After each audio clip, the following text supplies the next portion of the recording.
This is Draven Taylor. Yes, we're going to be doing some World of Warships. I'm not going to be playing for a ton. I'm going to be trying to get some stuff done as well, so I can hop on this evening and do some Warframe. I'm trying to go back to a normal schedule, so I'm doing this in baby steps. So yeah, figured I'd take a break and cause some trouble here. Just looking at the missions I had. Common missions, main battery hits, I can knock that out. One match, set on fire, flooding, I could probably work on that as well. So the easy one, this is why I wanted to play earlier.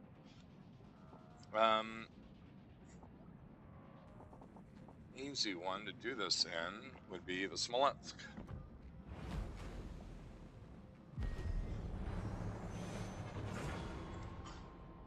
Hopefully everyone's having a good day, and hopefully you guys will hop on and watch and hang out, and we'll cause some trouble together.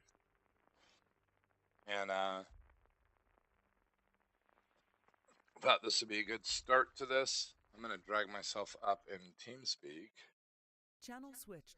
Microphone I will be activated. explaining things I'm doing. Just to forward you guys, Richard's running some errands. I may actually have to help him unload the car when he shows up. So I might actually have to have a tiny bit of downtime when he gets back.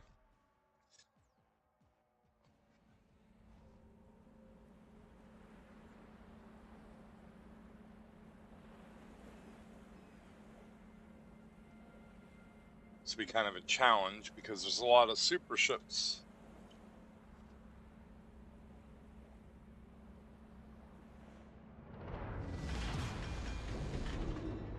I'm an equal opportunity ass kicker.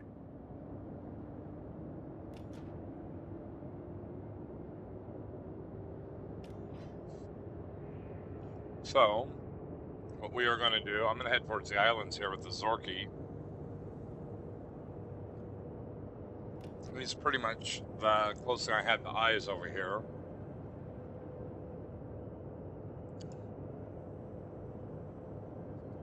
There's a person.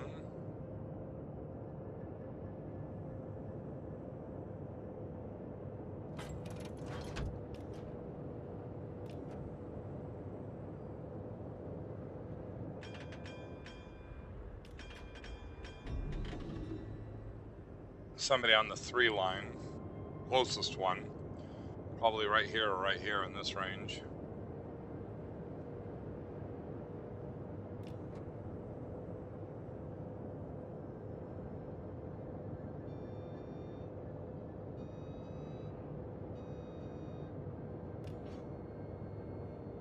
Eagles on the other side. There's the Annapolis.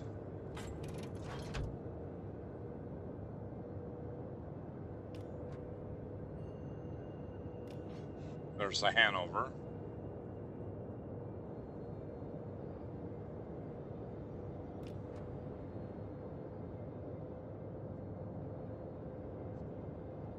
Wherever the clip arrow will be, the Holland will be with them. Vice versa. So they're dipped together. So there's the rune. If I promised to kill you last, I lied.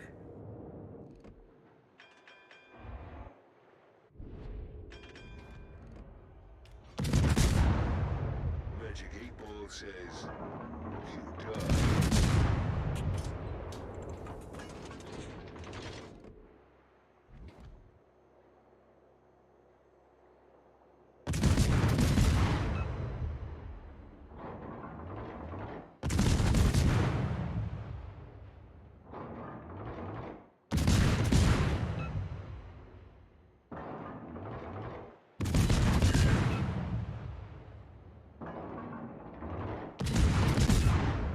Well, one fire and a bunch of shell hits.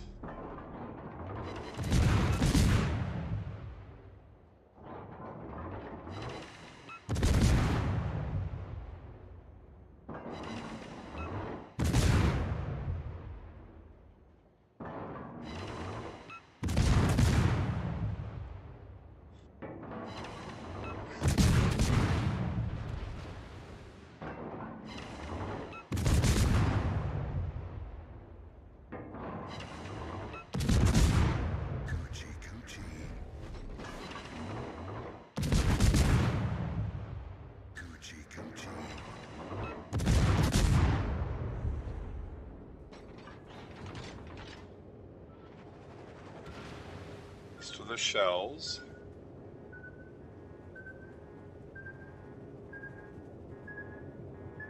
Try not to turn too much to keep my speed going, so I can keep distance between me and the torps as I'm working my way around them.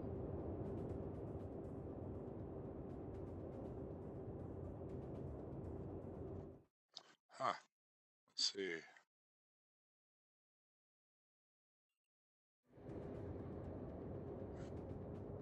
I should have one of the missions knocked out, which was shell hits. Son of a bitch.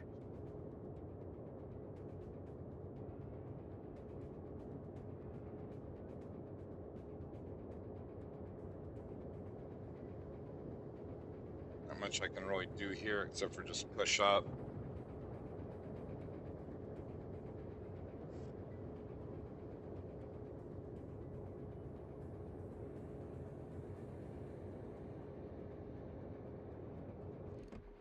Rune's getting focused. Yamaguri's floating around here somewhere.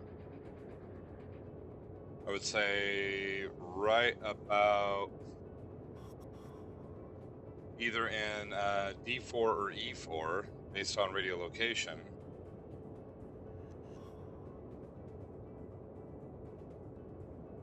Big thing is that they're down 2 super ships.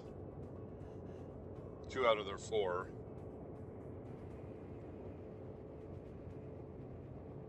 I'm gonna push up with these guys, and because we have the opening over here.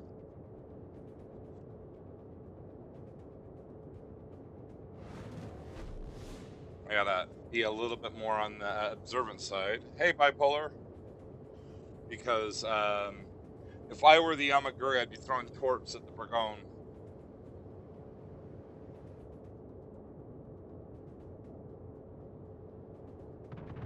It's a nice day to die. For you, that is. This, oh wait, no, I wasn't going full speed. Hello, that's fine. I said I was trying to keep distance between the Burgone and me.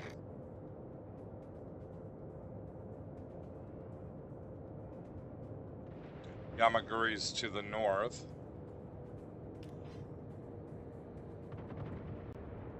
Die, you son of a bitch.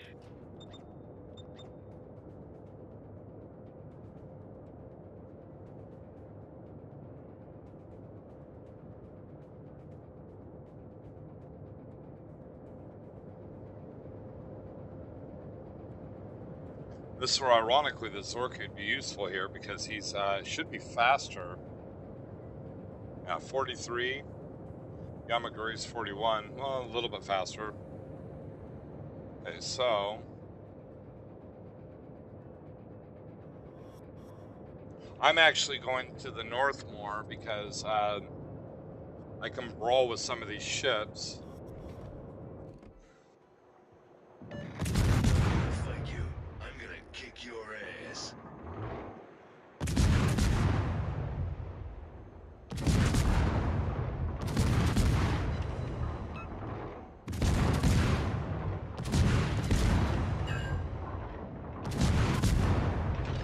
I figured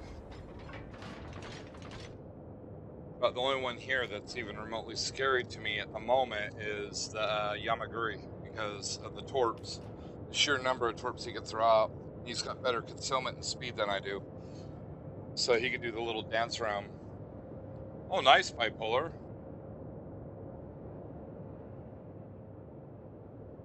But see, push it up on the weak side like this, I can get around this cluster right here, you can see on the mini-map, and I might be able to go right after the Eagle. Eagle may be a super aircraft carrier, but its armor isn't the best. So if I set up camp there, I could probably do smoke if I can keep space between me and the Donskoy and just rip them apart. Plus, it'd give the enemy something to have to try to focus on because now they're going to get hit from hopefully the south, the west, and then me up at the north.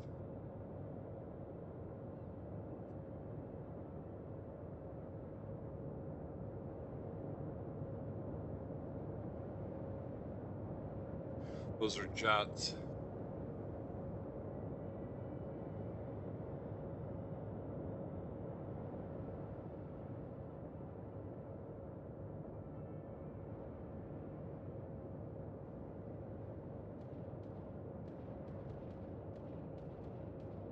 trying to work on the curve first because, you know, from their perspective, the curve first is doing what I'm doing. They just don't realize that I'm actually more to the west and the north of him.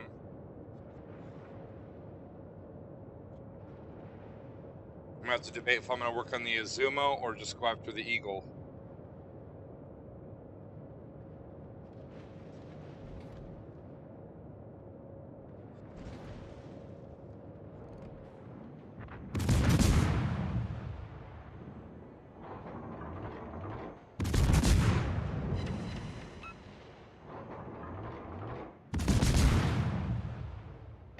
The boogeyman is real, and we just found him.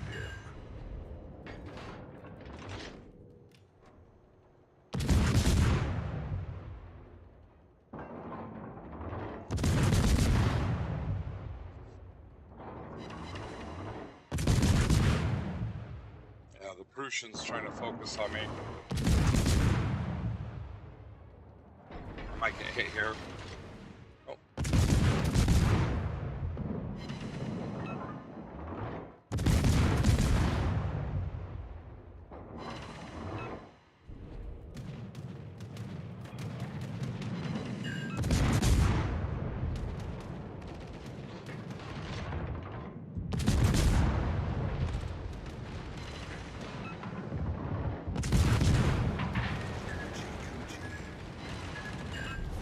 Our team has taken the lead.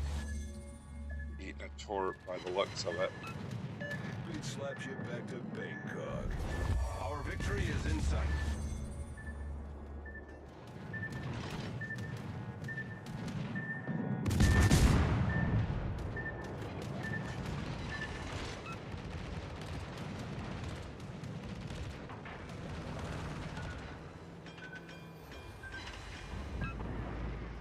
Oh.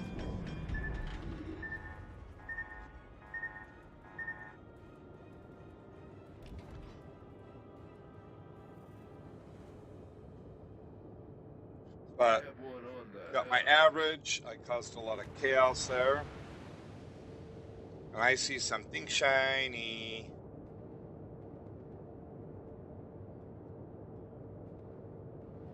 No BP. What's battle pass? Oh, that's kind of weird. I know they're changing the battle pass from what I saw, but I didn't realize they were going to have no battle pass. Any reason why, Bipolar?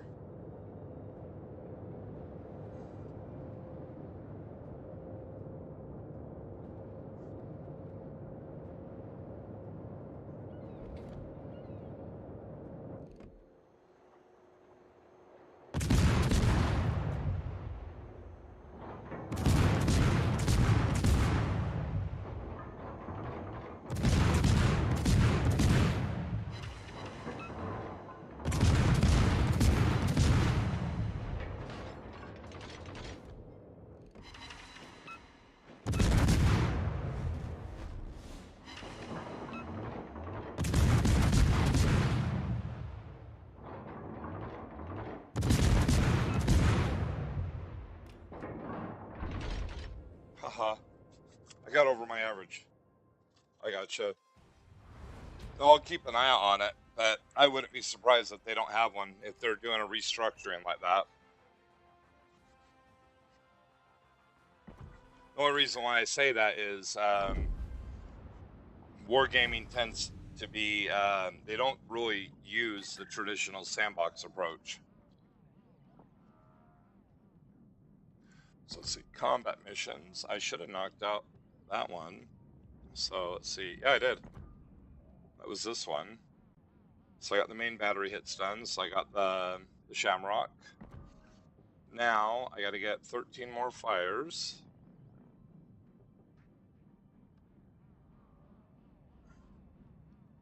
And we're going to look up here. I think I knocked out, yeah, I knocked out 60 points so far. So base XP deals as much damage as you can with main battery guns, which ironically, the super battleships would be best for that, and then fire and flooding. So what we are going to do.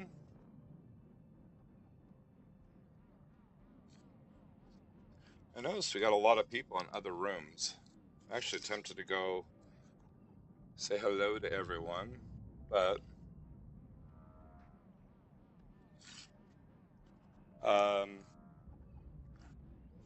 don't know. I think that what I'm going to do with this is we're going to work on doing the damage main battery. Come on. Stop being temperamental. I have the Hanover, so let's do the Satsuma.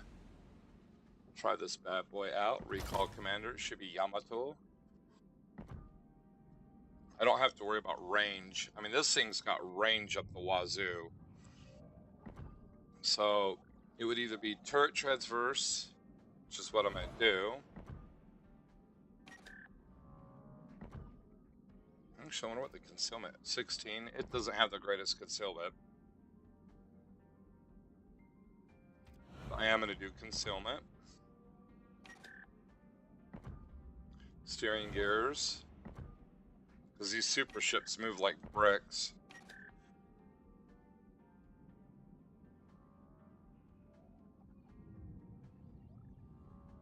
Okay, and then I'm going to do turret transverse here because the first one helps at the reload. Damage control system mod. And then we'll do auxiliary armament mod. And then I'm going to throw the fighter on because I really don't need... I mean, 27 kilometers, there's only like a couple ships at better range. Like the Vermont. You know. 27 will pretty much cover most of the map. Exterior. Go here. Grab our flag. And then I have Yamato in here, so I'll do the captain flag, just paying homage. Signals. I will do AA defense. I would do speed or that, but I want to save him. So we'll just keep it to that. Hanover's about secondaries. This thing's main strength is its main battery guns. So, yeah, we'll find out, I guess, later tonight, Bipolar.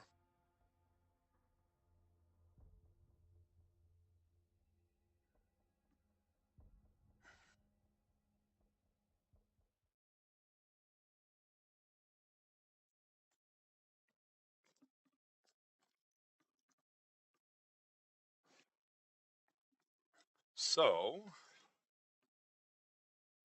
I need fires, but I figured I'd play this and do the main battery damage just to see if I can try to knock out as much of it as I can.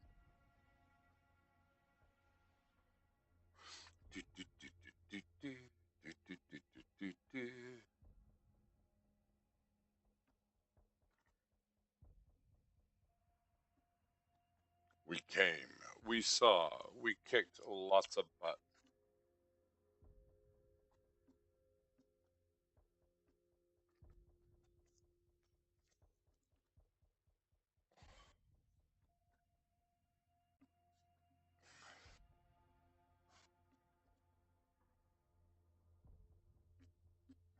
This is pretty much like the Super Yamato on steroids. It's actually got a good torpedo belt on the side. Guns hit insanely hard. Secondaries are decent, but they don't have much range.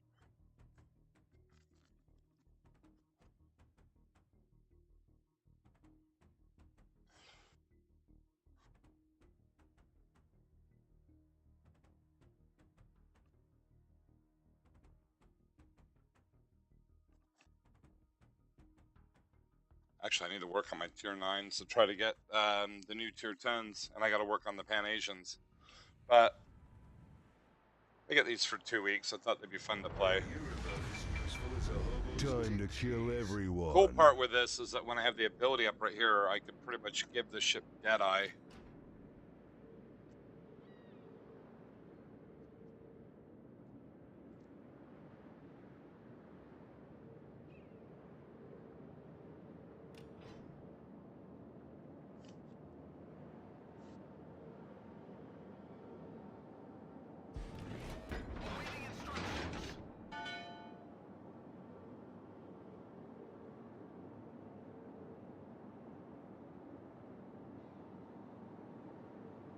I agree. Bipolar, they should have the battle pass going until the end of the month. A lot of times, and I think it's because they want to, quote, switch things over, but I think it's stupid that they end it as early as they do. But I wonder how much of that is due to need and how much of it's just done due to greed.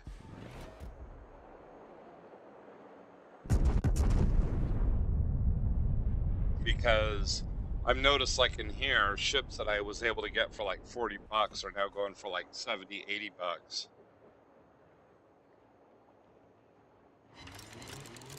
Woohoo! There's the Hanover.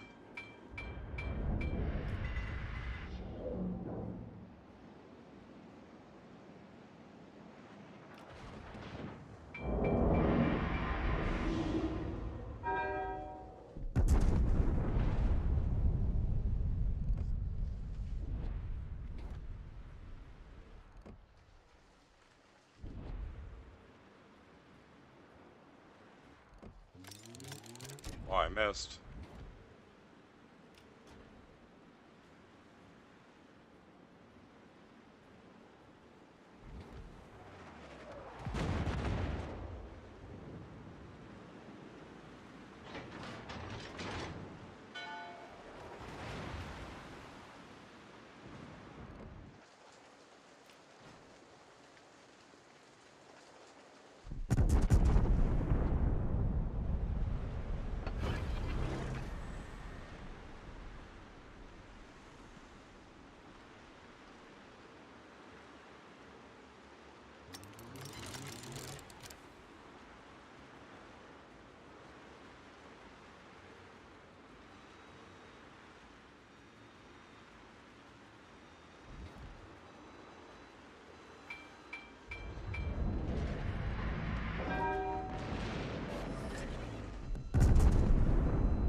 Let's see if the Brindisi's doing what I think he is.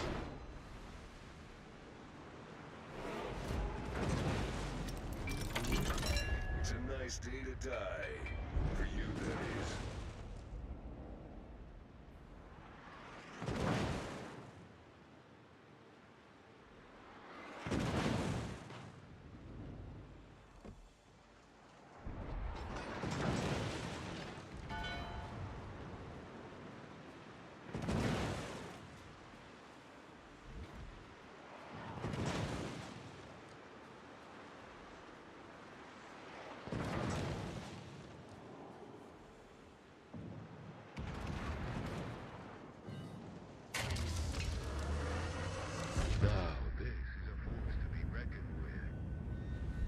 That's what I was dreading. Wow.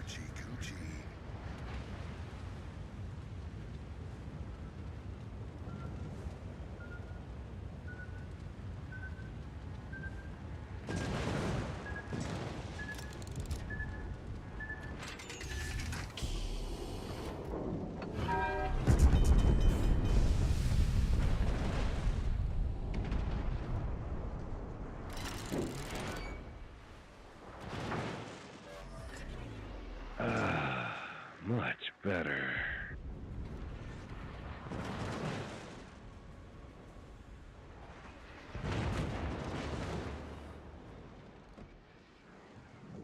Now, this is a force to be reckoned with.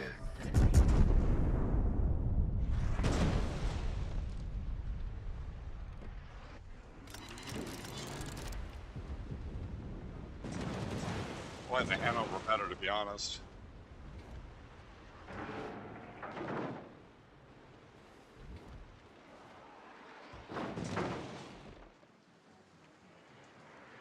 I'm gonna get me.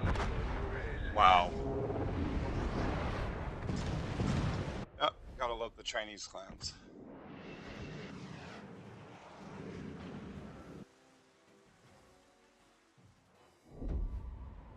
Anyways, well, there's a couple clans in here, and they have kind of little trademarks that they do. Like the Zhao, I know there's a storm going, but each time that I aimed at him, he'd disappear. And usually, most of the Asian clans, there's quite a few that will do the whole hyphen, then the name, then a hyphen. And they usually try doing stuff that either looks like another clan or they try to make it where it's hard to look up to file complaints. I kind of figured I'd run into him. It's because of the fact that they look up your stats.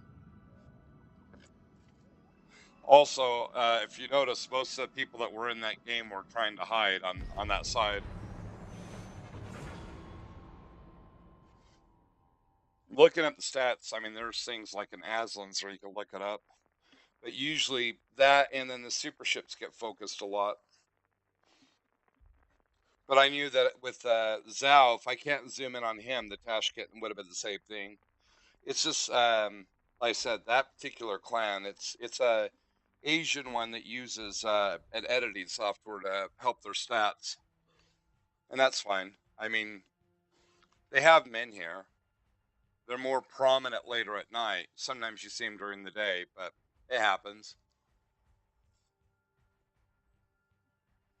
But that's where I like the secondaries on the Hanover, because at least they can compensate.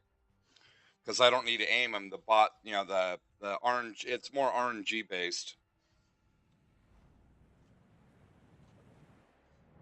I shouldn't have to rely on the secondaries, So but many it's babes, so little just time. one of those things. Don't worry, girls. There's plenty of Duke to go around.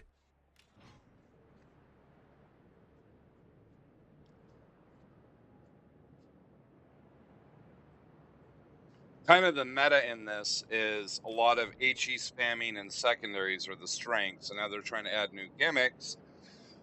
But the problem with this, and I understand why a lot of the people in Asia and South America will use like Warpack or Hag. Usually the most common reason with it is they have such bad latency on the North American server, it compensates for it. But the problem with it is that those things boost up your abilities to high enough that, like right now, if there was somebody here in Warpack, if I see him, it'll show an X on where to hit. In Hag, I can actually disable concealment and I can actually shoot them regardless if they're concealed or not. And then they show where the rounds are coming in when you're being shot at or torbs. So to me, it's flat out cheating. As far as I know, Wargaming considers it cheating, but a lot of people still use them. You know, I mean, out there, from what I've seen, they rely on the latency. So if you use them in North America, they're not going to be as beneficial because the lag here isn't that bad. But between the tick rate of the game, which is about 7 per second, being so low, and the lag that they get, the high ping rate, it makes it where they could really benefit from it. And they're not the only game. There's other games that have had problems with it. I mean, I like playing the Division, but the first Division had problems with it too, with lag.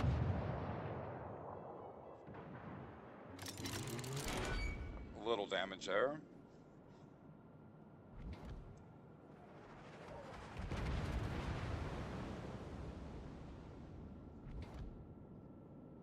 It's like, if you notice right now, I mean, I'm not having any major problems. And like last night, I was doing good in matches. It's just when you have people like that, you expect them to be there, and you just grin through it. I can usually handle one or two, but you know, a div like that, I'm in a super battleship, and they're playing ships that are really, really strong against those ships with the editors. You know, there's nothing you can do. So you just grin and bear it.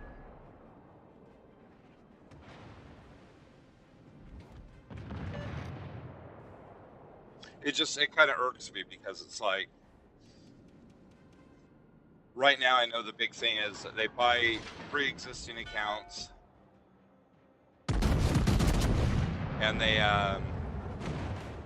focus on learning the game with them. And it's some of the older streams I've had where Caracal's called them out. You'll see them, you know, pointing out you guys can't even play good on your own server. And, you know, it's almost like a national thing. And it sucks, but there's not a lot you can do about it, you know? It's not up to us, it's up to Wargaming. Yeah. Sorry, Mogador.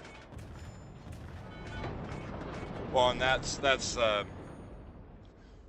it killed World of Warplanes for the most part.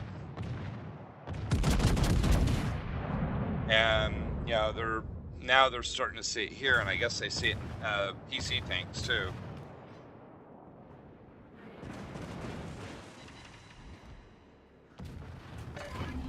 I got a DD in front of me.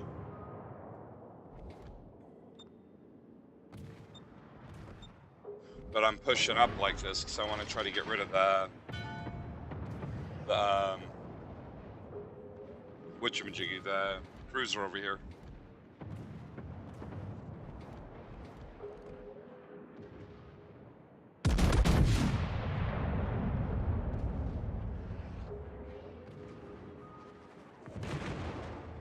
I have no problems getting focused. Because if you notice, I've been shot quite a bit. And I still have most of my health.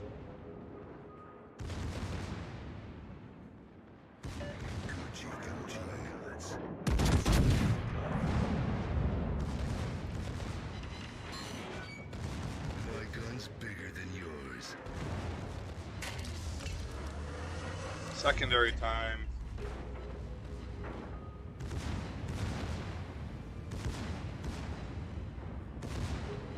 And the Dawn Squid's in a bad position because he can't throw torps. I'll take your AP because mine's gonna hurt way more. Call me now for your free whipping. See, the Schlieffen actually hit me pretty good there. The bigger threat's gonna be the Hanover. But I can stay bow on to him for the moment.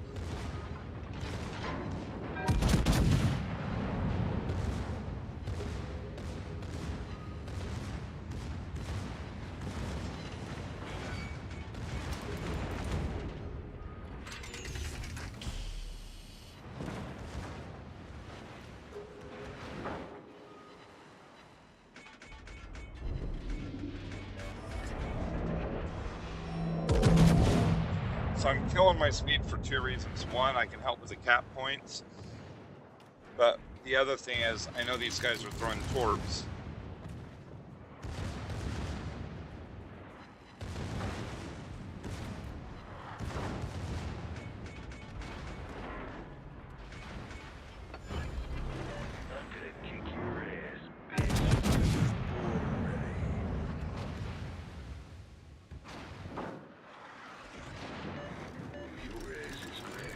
Ooh, there's a Citadel.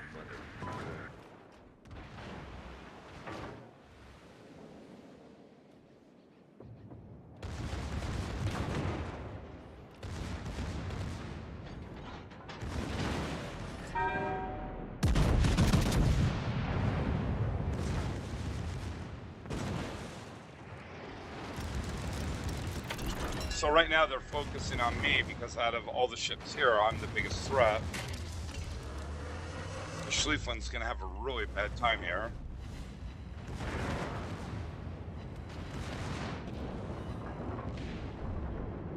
Damn, desert road, no gas, and no chicks.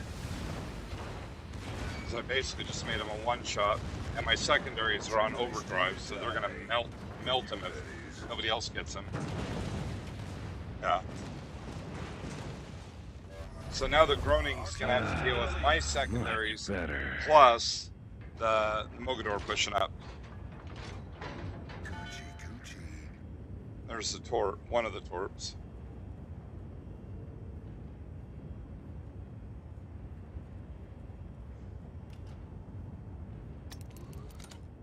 I got my main batteries lined up. You've got a lot of guns.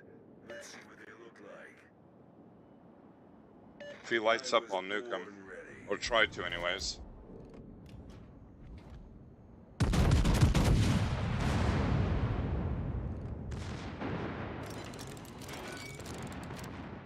Like that.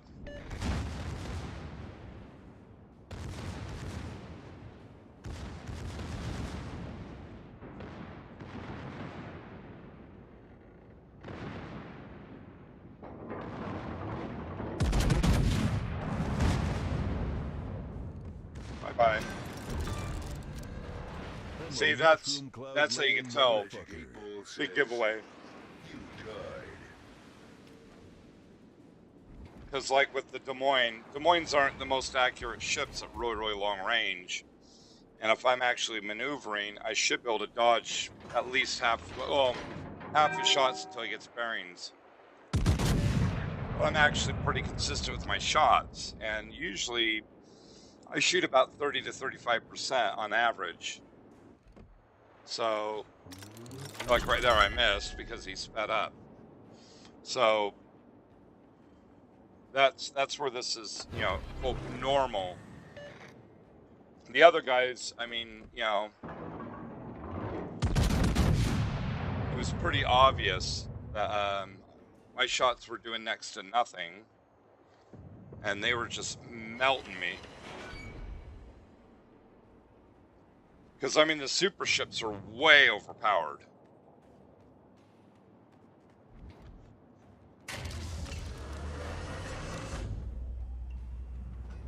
He should be able to hit me right now because of the range.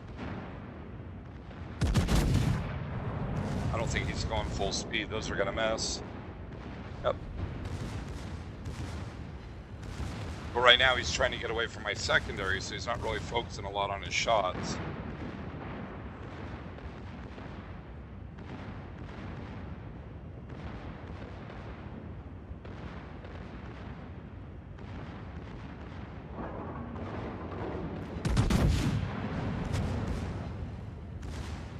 He's going to turn again, or he should anyways. Yep. That's the only drawback with the Germans is they're, the secondaries are scary. These guns will hit insanely hard. But you also get the German dispersion, which isn't always the best. I'm not going to be able to get it over the island.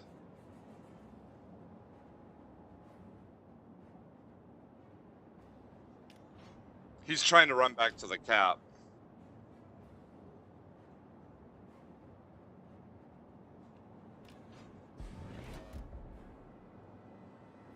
Well, it's kind of the hallmark that they do with these games, at least with wargaming. They absolutely love to rip out new ships, new gimmicks, instead of actually addressing the problems.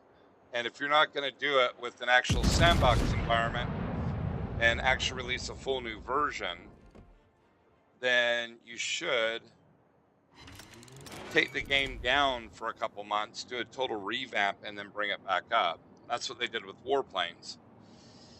And I think right now a lot of these problems are actually going to get worse over time if they don't bring in their programmers to Cyprus or somewhere in Europe, just because of all the stuff going on because of the war or conflict or whatever you want to call it, special operation.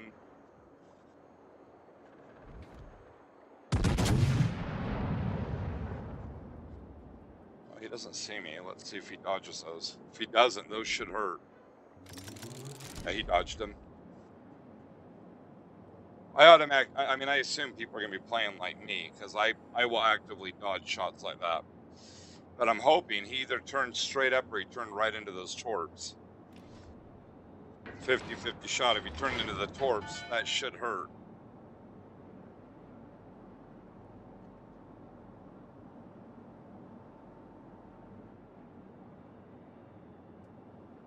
I will give this Des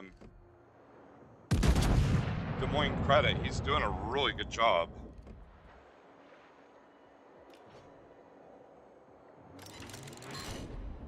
That was overpen. There's no way that was an underpen.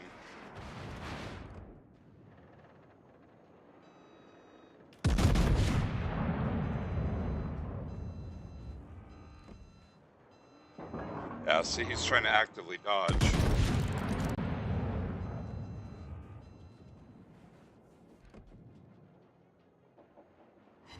But he's got a pattern too, which is where his Achilles heel is in this.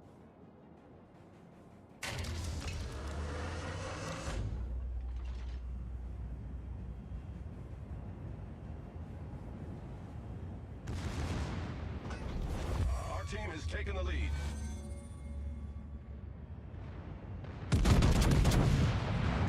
If he does what he does before, I should get a pretty good hit on him right there.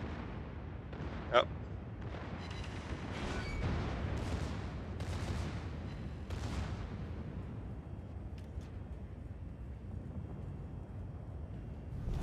Our victory is in sight. Yeah. No, they won't do it. One of the things with this, if you look at this, they were trying to make this game competitive. So the big problem you have with it being competitive is the tick rates is the level of communication from the server to the player. And the only game that's got a really low tick rate is League of Legends on a competitive standpoint, and they have 30 ticks per second. Most games are going to have anywhere from about 60 up to about 120. Wargaming, World Warships, or tick rate isn't 30, it's 7. So to put that in perspective, a lot of games in the year 2000, 2001, 2002, their tick rates were around 14 if they were online. And shit, most streaming programs that they had back in the early 2000s, their tick rates were usually around 14. So a lot of the reason why is because you were using dial-up, or on the high end was, really slow broadband, or well, DSL. And now it's like, the problem with this is you don't really notice a tick rate in a game like Warships because it's so slow and methodical in so many ways. But when you got ships like the Sherman, or the Friesland, or the Groningen, or the ones that have a really, or the Haragomo even, where the rate of fire is like 2 seconds or less in that range, just sit there, play the game for about 3 minutes. You do this at the I don't know if it would have an impact to the trade, but co-op is a good example. Go somewhere, hit smoke, and then just hold your fire button down. They claim that they fixed it. I don't know if they have, but what it would do is, like at the Sherman, the sucker shoots like every 1.2 seconds. By the time you hit about minute 3, you'll notice it's shooting about every 2 to 3 seconds. And it's not that the game sucks, it's the fact that that tick rate is having an impact because the server's not communicating fast enough to keep up with the rate of fire of your ship.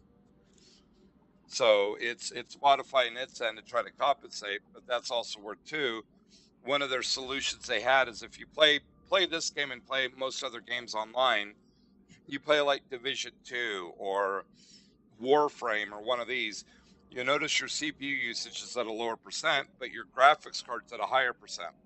You play World of Warships, and normally your CPU and your graphics card are at a high rate, and that's because it's making your computer do a lot of the heavy lifting in terms of the compiling. They do that, one, because of the low tick rate. They do that, two, because they don't own their servers, they're renting them.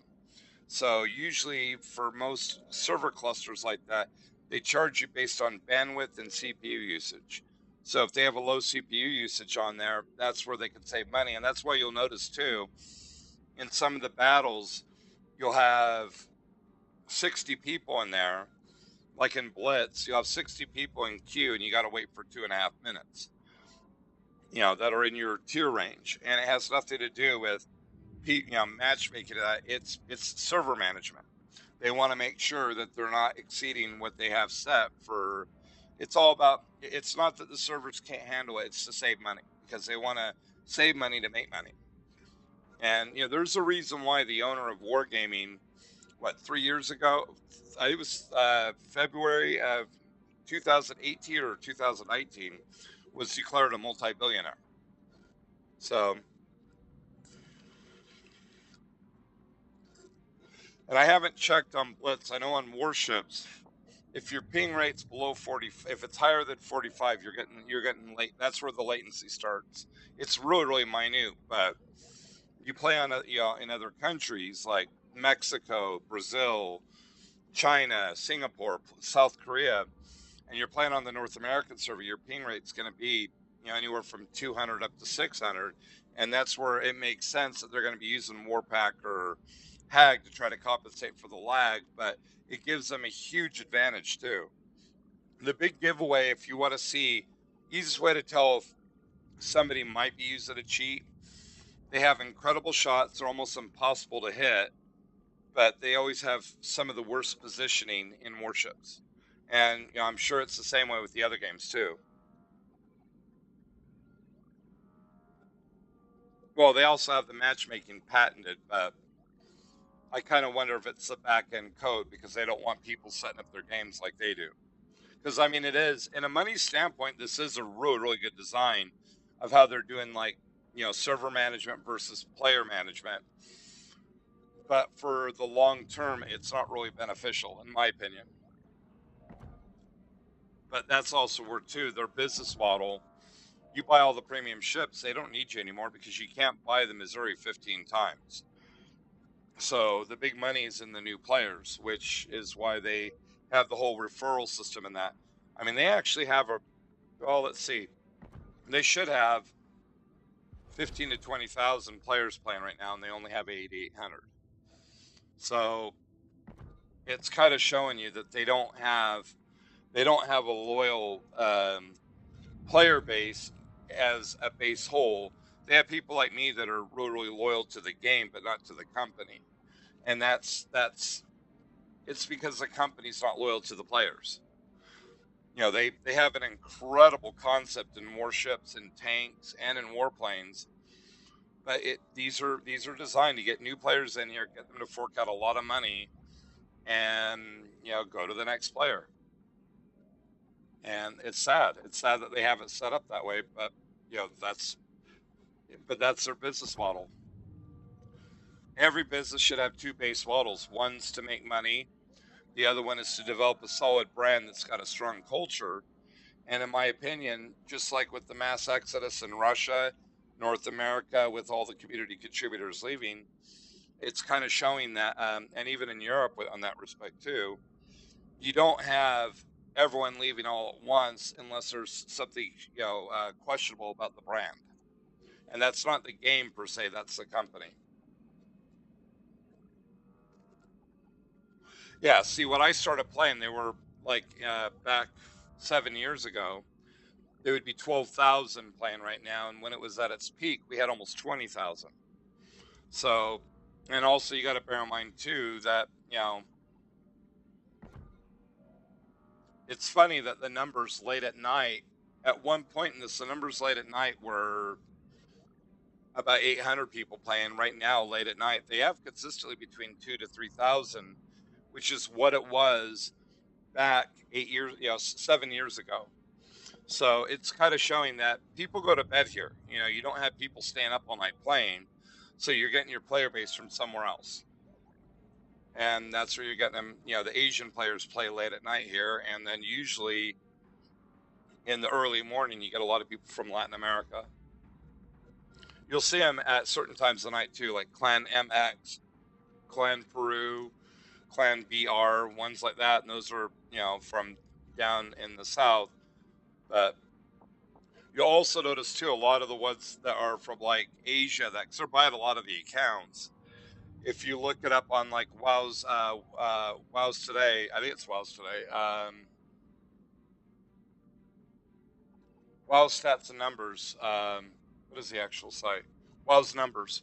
If you go to wows-numbers.com, you'll notice a lot of the quote shady accounts. It doesn't matter what the stats. You'll see that nobody played it for a couple months, and all of a sudden they're playing like for 2 days for like 300 matches, and they're playing. People play consistently, so usually you're going to see a drop off if somebody doesn't play for a couple months. Like if I don't play for a couple months, I'm not as accurate with my shots, and it's not because I suck as a player; it's because I'm rusty. You see it in sports too, and what you'll see with these guys is they'll play. They're 40% players, 45% players.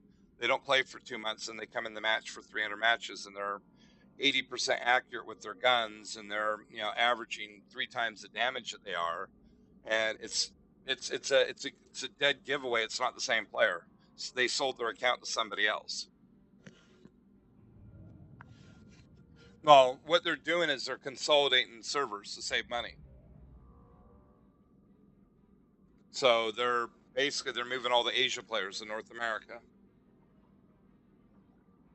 Well, and I was curious that they were going to have that problem with Warships because I know that the bulk of their developers are in St. Petersburg. They do freelance. They do have a lot of freelance programmers. I know a couple of the freelancers, but usually they do them on a project by project basis. But their core is in St. Petersburg, and they have a massive cluster of server clusters that they use. But you know, if you can't pay your employees, what are you going to do? And that's why I was mentioning like last night. I know one Russian that lives in Europe, just like with wargaming. He's from Belarus, but um, the guy that I know actually lives in St. Peters. Well, he originally lives in St. Petersburg. When his business really took off, and this is where I think that it's kind of the same thing as with wargaming. This guy moved to Europe and was living on the euro, selling everything through the euro or the dollar, but was paying his employees in rubles, which I think is really really smart. And when this whole thing happened with the sanctions and that, he actually paid to move all of his employees to Europe, to not to the EU, but I think it was Sweden that he moved him to. No, not yeah, it was either Sweden or Finland that he moved him to. I think it was Sweden though. But I mean, you're talking like 30 employees. But he was smart enough to know that if he doesn't move them, and if he loses them, he loses the huge backbone for what his business is. So, you know, to me, that said a lot about him as a business owner and also the way that he views his employees. He doesn't view them as a commodity, but as part of the family of his business. And I have nothing but respect for him. Wargaming, I don't know because I don't. I'd be curious to see what they did with their employees because they're more of a. They presented that they're a community, but some of the stuff that they pulled, like with what you saw with Little White Mouse, they show that that money takes precedence over their employees. And like I said, there's two factors in this, and you got to have a balancing act in it. But if you're trying to save an extra buck by throwing people under the bus, it's you're gonna save money in the immediate, but you're gonna hurt yourself in the long run because you're not showing brand loyalty because you're not showing them loyalty to your employees. So that's where with wargaming, I think that with all the cheating going on, stuff like that, I think it's on borrowed time. But I think you're going to be talking about years, not months or weeks. But I think that what happened to warplanes is going to happen to warships, and it's going to happen to tanks, and eventually, as soon as they put tank blitz on the PC, I think the same thing's going to happen. So, and I've seen people defend them, but that's kind of where my opinion is. Hey there, Sneaky.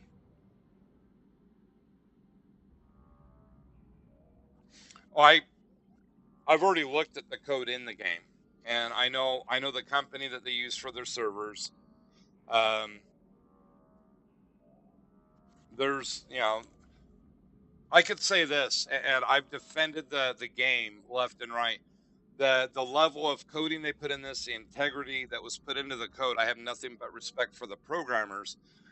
But the way that the game has been set up to save money creates massive security risks. And kind of the hallmark of this is that it's very reminiscent of what a lot of the problems Rockstar Games has got. But Rockstar Games, I think it's lazy code. Here, it's not the coding, it's the standard of how the game's set up. But bipolar, I play Blitz on my computer. Let me put it this way. Okay, this right here is World of Warships. So you look at this, WoW's NA. So, it's World of Warships. Now we go here, there's my toolbar. I click right here, and I'm doing this to prove a point. World of Tanks Blitz. This is still my PC. The reason why I'm saying it may be a mobile game, but as soon as you give access to it to PC, if it's structured the same way and it's using the same game engine as World of Tanks. So because Wargaming bought the rights to the game engine. So if you have it on the PC, you're going to run into the same problems that you have with warplanes, warships, and with World of Tanks PC. So that's the only reason I'm bringing that up. I'm not saying that there are problems on it because I don't know. I haven't looked at the game. I don't know how their security is through. I'm doing it through the Microsoft store. I don't know how the level of security is through there. So I know that you could say, well, Steam's secure, and I will flat out say, no, it isn't. Because they have certain standards, but they're just an emulator portal, just like the game is. This game right here is all written in XML.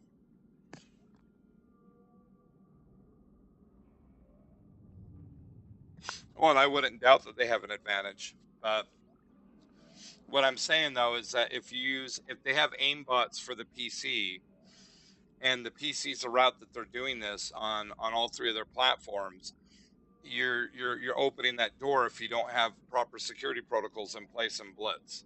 And I haven't taken apart Blitz to see how it works to tell you if it does have the same User problems or joined your not. channel. I just haven't had an interest.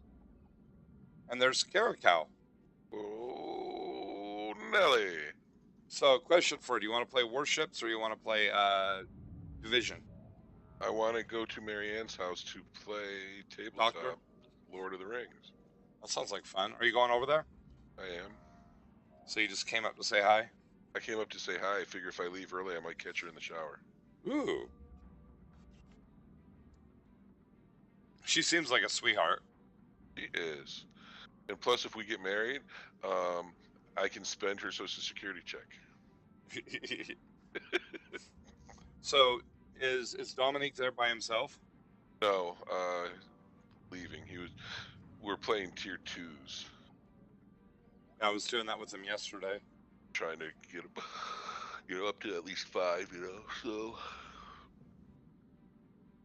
But it's the first time I met him. I played 2 games with him, and then they got a bounce. Well, one of the things I'm kind of wondering is that he's been playing the Diana, which is a premium. If you're working your way up the food chain, it'd be better to play one of the texture ships. Which 100% true, but it also gives you some credits too. So yeah. Well, it also gives you free XP, a better free XP turnaround than the regular ships. And Joe knows what to do and how to do it, so I'm sure he's giving him suggestions. I was kind of going on a little bit of a discussion because I ran into a Chinese division in here, and they focused me down, brought me down, and I just was telling people, you just grind through those matches, and then I played one in the Hanover and did like 160. I think it was 160 or 170. Let's see, 171. And I was just pointing out that's, I understand even if they weren't trying to cheat, the latency is so bad there, and the tick rates are so bad in the game that Correct. They can't play without it. You have to aim way in front of where you believe they possibly could be. Like 50% more. If you aim at a 8, you should really go to 10 or 11. Well, and the problem with this is if you're playing against,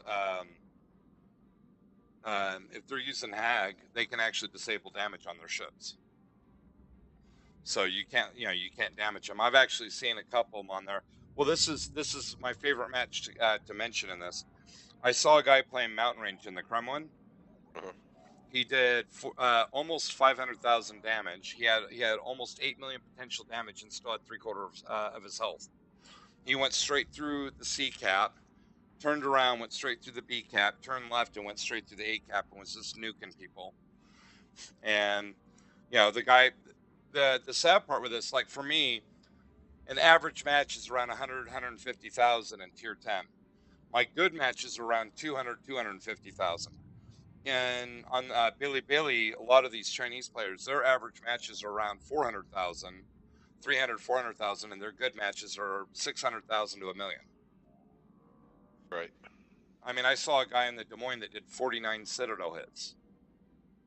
And it's like, these guys these are just normal games for them. And it's like, they disable concealment so you can't hide. And they just nuke you in the smoke or, and like last night I had a match where you could tell that one of the super battleships, he got me twice in the front and in the back of the island, but he also got me through the island because they could disable terrain. Right. Well, shit, I didn't know about that until I saw you get nuked when somebody shot you through an island. And then I saw that on Billy, and it's just, all it is, it's just a JavaScript program. Right. And what they do is usually they'll start a div or they're in a div, and then they can type the commands into the div chat. And you don't see them. And they stream it out there. It's, like I said, it's for them. They don't view it as a cheat because that's the only way that they can actually, the ping's so high that, it's like trying to play this thing at 15 frames. It's almost impossible to play. So I understand why they do it, but that's where, they should have a Asian server then, and I guess they've taken that down. Yep. So here you go. Call of Duty. Kenji, a streamer and casual semi-pro who's been competing in the Checkmate gaming competition, was playing a 2v2 match when his opponents claimed he was using wall hacks.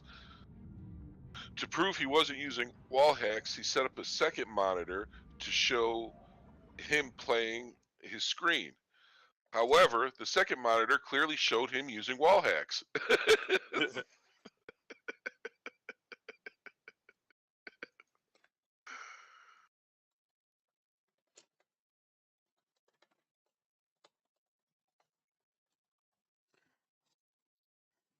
well, and that's I'm mentioning the bipolar in here. The only reason why I know what I know with this is that usually, like with Warships, I decompiled it and saw how it worked, and it wasn't me trying to cheat. Now I wanted to know how the program works. It gives me ideas for stuff that I work on. But that's where too, I did the same thing with Warpack. I got a copy of that and decompiled it. Never used it, but just wanted to see how it works. But and I think people that cheat, they shouldn't be playing the game, Yep. But on the same basis with that, I do sympathize with the people in South Korea, Indonesia, Singapore, and China and South America that are using Warpack or Hag because, the game's not playable, and this is a really, really good game. But that's not, to me, I don't blame them directly. I blame Wargaming for creating the security risks and not, and eliminating servers to quote save a buck. Right. So, that's where I think they're at fault. It's not the community of players. Not directly, Because if I was still trying to play North American server and I was like living in Germany or Russia, yeah, I'd probably be doing the same thing just so I could play it. I would just strip down all the aimbot and everything else and just try to have it compensate so I could play normally, But that's just me. But I could also see the temptation with that, The only game that I legitimately cheated on that I'll flat out admit to was my mom used to have me play Bejeweled Blitz on Facebook, and she harassed me to quote get her the highest score out of her friends, and I got fed up with that. So I went and I worked on their API and gave myself a quote editor in there, and where she's going in there with a ×1 multiplier, I was going in there with a ×1000 multiplier, and where her and her friends were doing 250, 300,000. I was going in there and doing 450 million. Right. And after doing that for about 2 weeks, they realized, gee, we don't want to play with him because he's always first. And then she stopped asking me to try to help her out. And I was like, cool, I could play it normally and just have fun. I don't need to, because she'd like, play it for 8 hours and get me the top score out of my friends. It's like, no, you know, Yeah. and she was really naggy when she wanted something. And I'm assuming you're like me, you don't like nagging. Nope, but I've been there and I've heard it, so I understand. But now you make me wish I could go over there and play with you guys.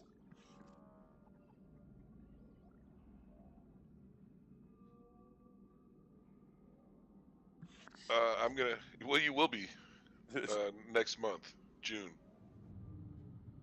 Why I'm going out there No, I'm going to run a online?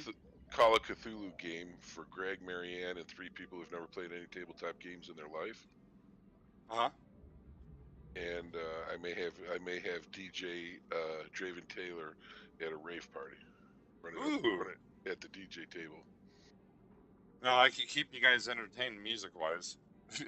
Yeah, I know that, but I figured why not throw a Draven Taylor character into the game, right? That would be awesome. That would be way awesome. So, I've never played bad Call things of will probably Cthulhu. happen to you, but whatever. Hey, Right. chicks dig scars. That's right. Now that's probably gonna be the hard thing when you do eventually relocate is being able to play games like that. Or are you gonna play them online? You know what Call of Cthulhu is, right? Yeah. Well, no, not really. I know, I've heard of it quite a bit. Basically, you got 3, 4 normal people, no superpowers or anything, 5, whatever in a game, and they just people that realize that there's supernatural beings, and most of them are malevolent. And you do what you can. You can never win the game ever, and you just do what you can to try to spoil their master plans of taking over the world or whatever as best you can.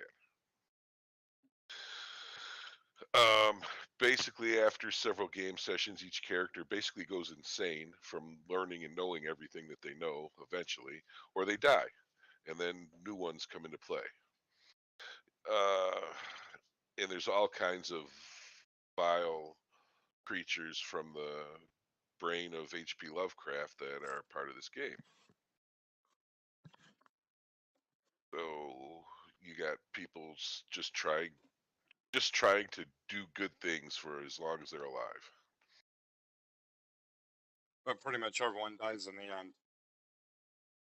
For the most part, and I mean, the end could be 2 years of playing once a week for 3 hours, you know. Yeah. So who knows? But yeah. To be honest, most people go insane before they die. So, So they become like you and I in real life. right.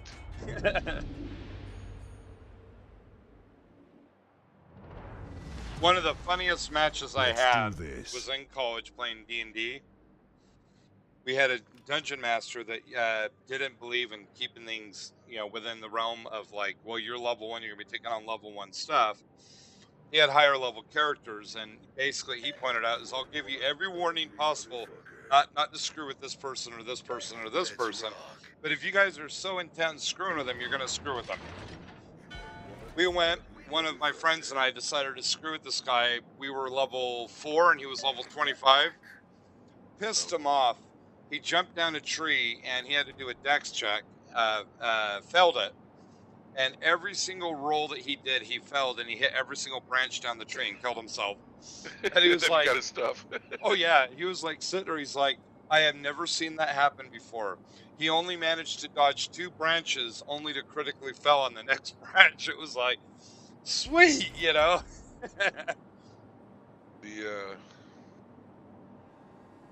Yeah, that was similar. There's a Cthulhu game and they summoned demons because they didn't want to take a cab. So they wanted this demon to fly them from one side of the city to the next. So they failed like 14 rolls in a row to bind this demon to do their bidding. And the next thing they saw was the horizon warping in color and shape as reality ceased to exist, and he dragged them to some eternal nether plane. And that was characters that they played for like 10 years, where Greg and Oh, John played for 10 years, and then they got stupid one day, and that was it. Sorry. I bet you that didn't make them very happy. No, but hey, you know, Damn. Desert road, there you no go, Friday gas, game, whatever. and no chicks. Well, in all reality, that's how real life is, though. You know, I mean, all it Correct. takes is one bad day, and Correct. it can redefine your life. Maybe Greg better. jumped into that canal when he was 22 years old. Broke his neck. Bam. All right, I gotta get out of here. Oh, hey, thank you, Dave. Yeah, be safe. You're awesome, and I hope to see you again very, very soon. Yeah. Yeah, tonight. I'll be out tonight now after midnight or something. All right, peace. User Take care. disconnected from your channel.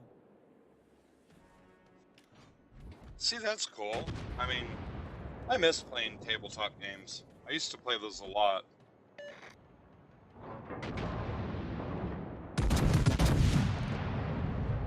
Okay, Mr. Conde.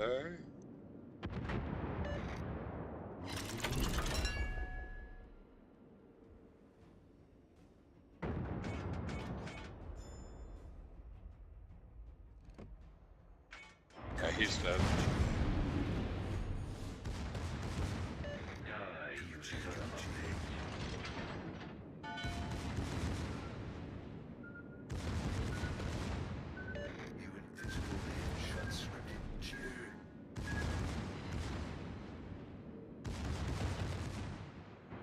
I want to teach the Conde the finer points of not camping.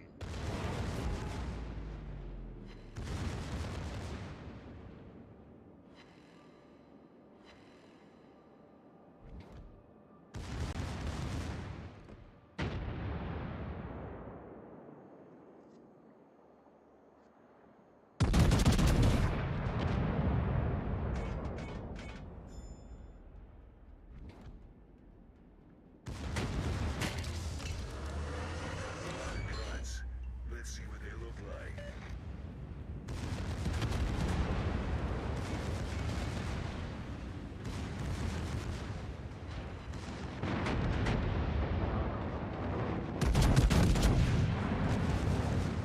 Oh, Sherman, I love you.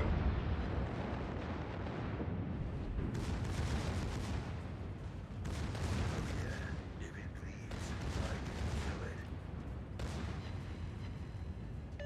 it. Time for some Oh, he popped. Hail to the king, baby. Everybody, thank you, thank you.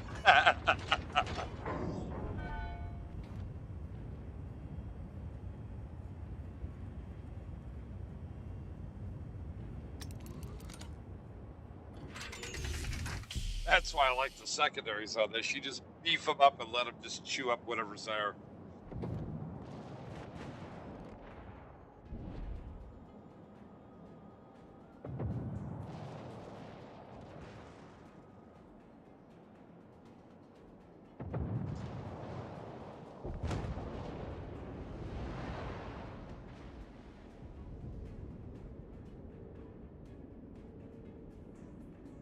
You know, that's a legitimate battle cruiser. I'm just getting warmed up.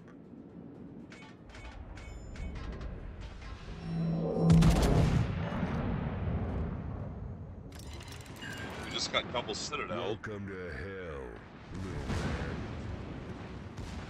He's gonna be walking funny for a few minutes.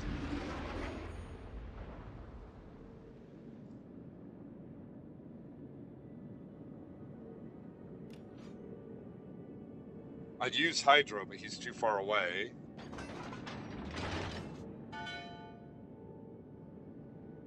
So what I'm gonna do, he doesn't have any torps. He does, oh yeah, he does. He has 9 kilometer torps. I forgot about that. I was seeing the Annapolis. But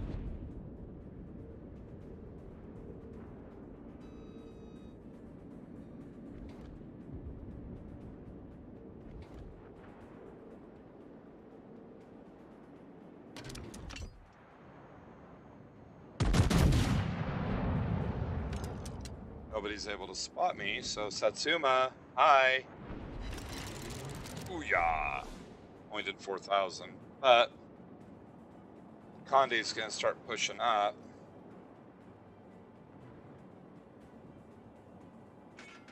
I don't think he's realizing I'm pushing up too. Well, he realizes now. Too little, too late. Call me now for your free whipping. I wanted to get him hit before he made it past where he could throw his torps at me.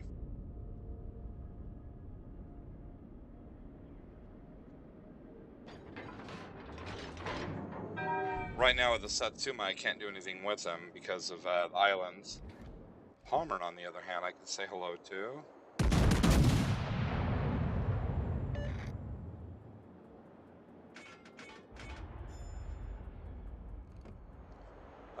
He slowed down. I'm on you like stink on shit. I was born ready. So I'm angling in to Satsuma's right over here somewhere. I can't see him, and I don't want to be broadside to him because he is one that can, regardless if I have a turtleback or not, he can citadel the snot out of me.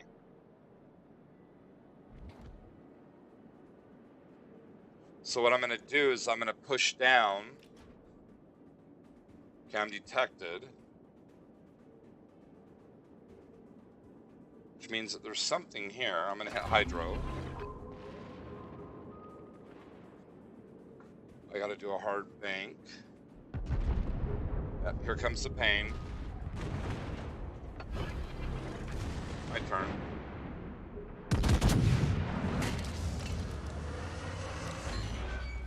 Death by Citadel. Our victory is in sight. Well, at least he got an ending. Well, he died by my secondaries, but still. Time for some fisting.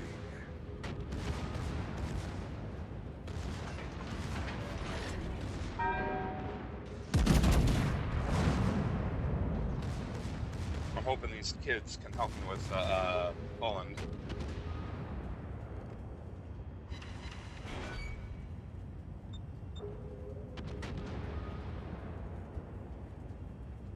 What are they clipping over here for?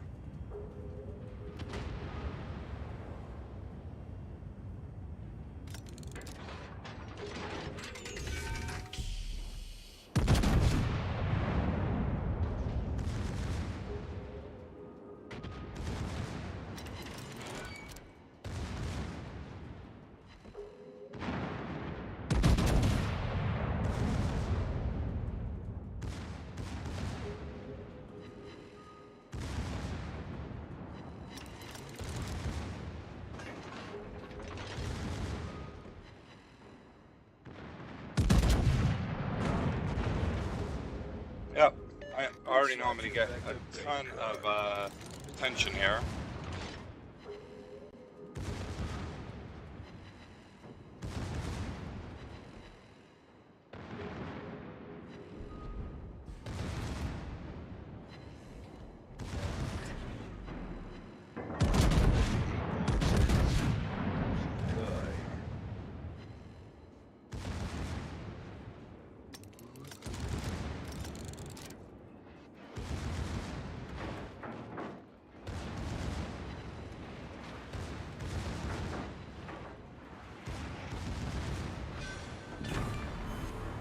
Squeal, piggy, squeal.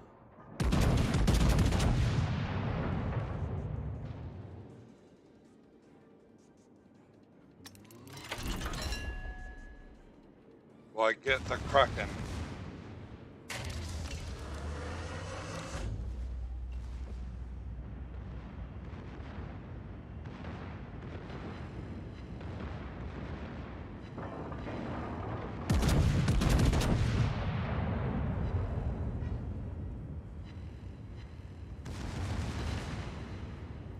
I'm not gonna fight you.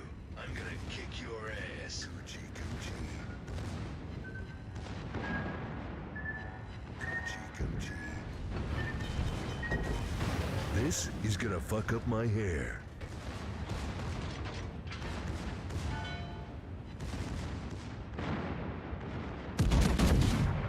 Oh, dang it.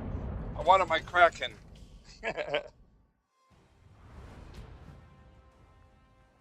I got the first one with a ton of expansions on it.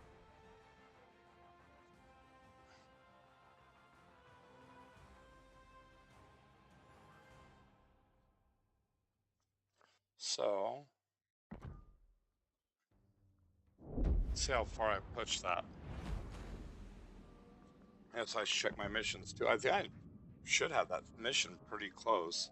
I gotta do 10 more fires, so I should play something that starts fires. Well, fires or floods. So this what I'll have done if I just keep on playing every day. Or most days.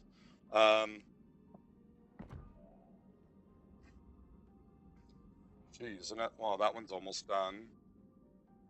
Fire and flooding, base XP. So, yeah, we'll play the one of my happy-go-lucky ships. Actually, you know what? Lovely mention this. I haven't played this thing in quite a while. I used to play it all the time. I was averaging a lot of damage in it, but I kind of lost hope in it because of the actually what I should play. I'm thinking about this, but I'm actually thinking, where is it? I might play the Eagle as well, but I kind of figured ships like the super battleships and certain battleships are really, really fun to bully with. And pretty much the only thing they had in there that was even remotely scary on that side was the Conde could have been, but he was too afraid of me. So the Sherman would have been the only one that would have been a pain, but he wasn't very good with the shots. And that's just where I had the secondary boost already ready to go, and he popped out. Somebody was spotting him, so I just figured, well, if I can get shots of my main batteries and overpen him a few times and let my secondaries chew him up, I should get him, and I got lucky.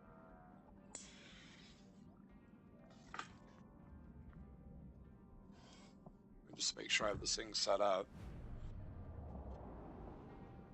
Looks like it.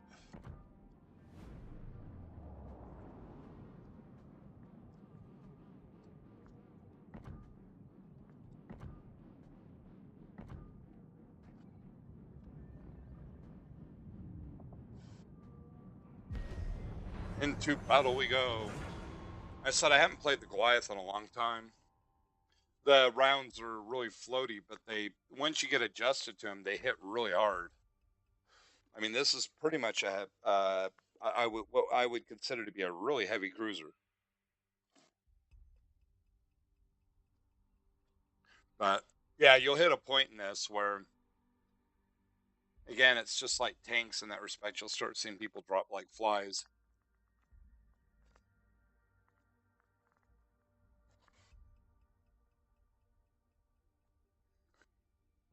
And then it becomes more of a question of can you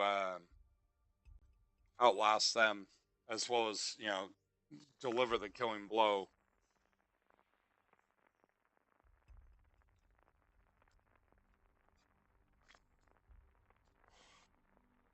I know I have this thing built for range.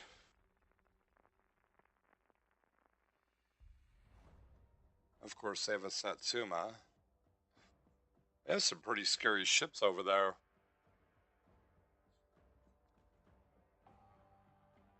They have one radar. We have no radar. Two subs, two destroyers, three cruisers, and a buttload of battleships. If I could play this right, this will be one of the worst ships for the battleships to screw around with. It's go time.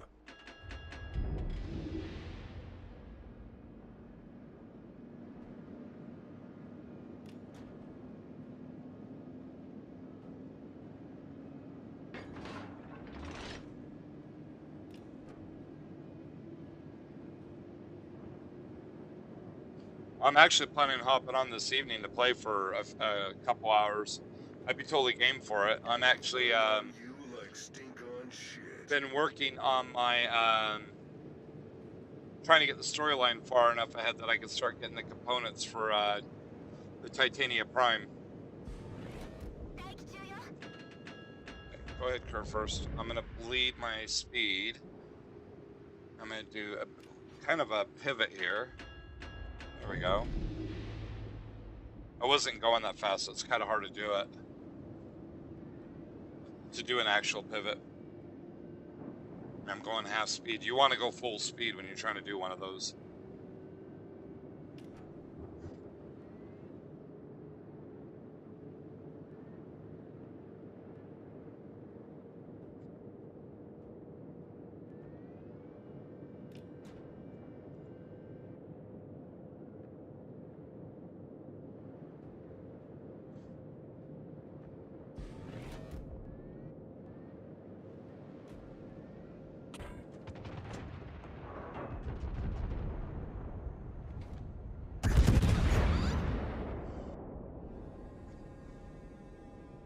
He's already turning.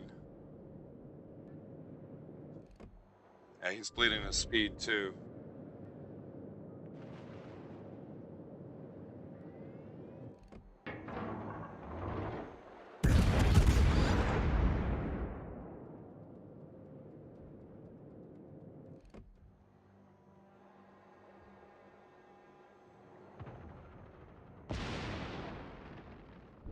Wow.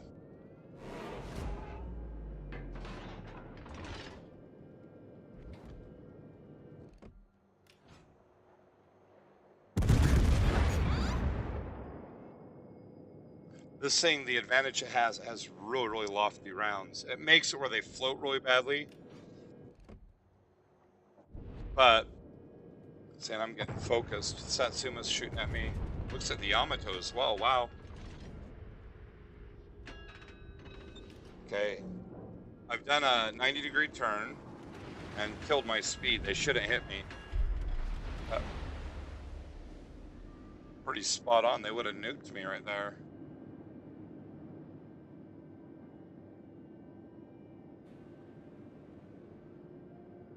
They're both, based on the name, the Kerfers is Latin America. And from what I remember with Xavier, I think he's Latin American too.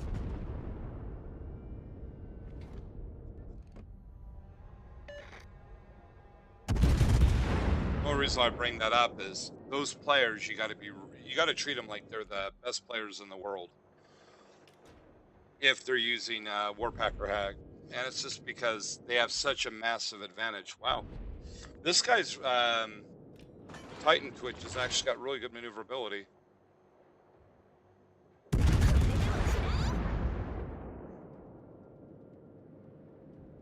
I've been really impressed with that.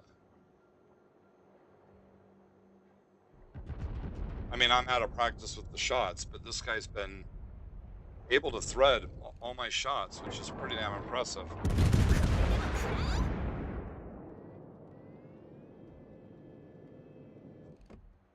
See, like those, if he goes in a straight line, they should hit him. Yeah, he's picking up his speed.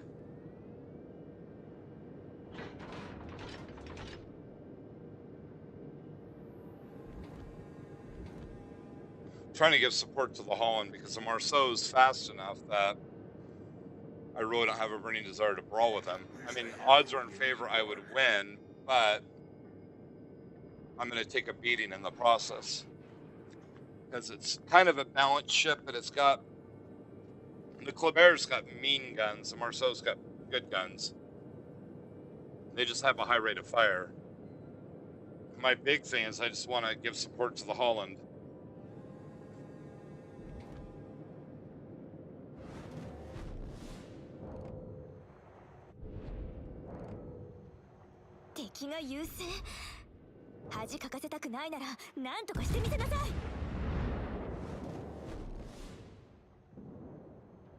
See? Really, really good at dodging, these guys are. I'm impressed. Ready.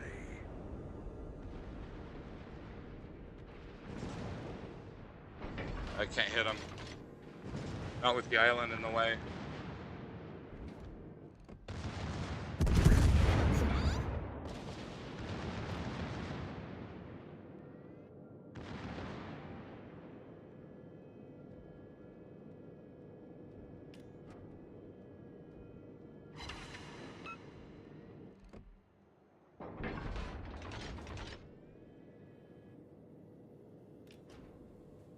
These guys have really good placement. The Conde, I have floaty rounds, but I can't get them over because of this part of the island.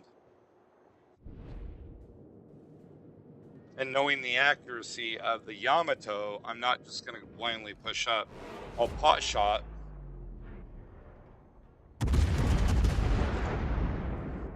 Because my HE is good enough, I can actually start fires. But I'm not just going to blindly push up because... Enemy submarine in sight. That guy will punish me.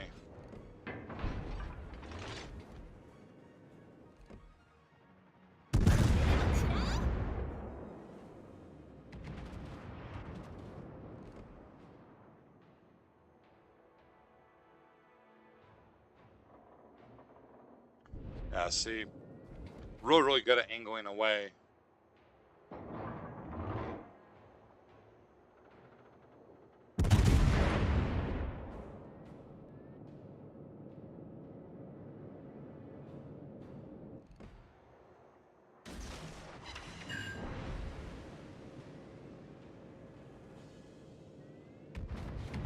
So the Des Moines is bow tanking.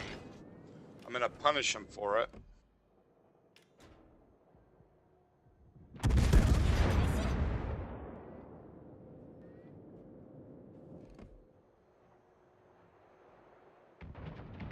There's a hammer when you need one.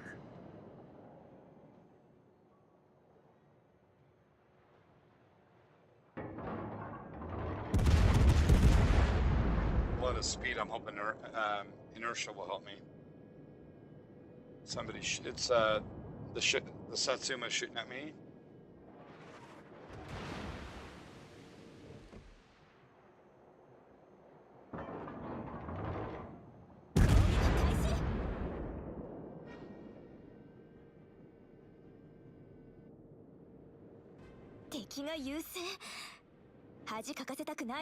I'm gonna get hit here. Like it was over pens.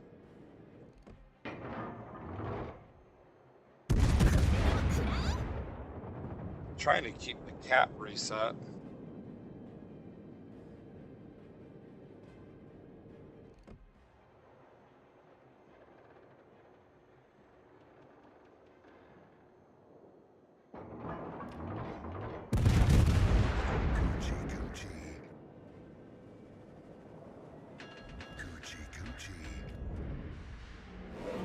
I'm gonna get hit here too.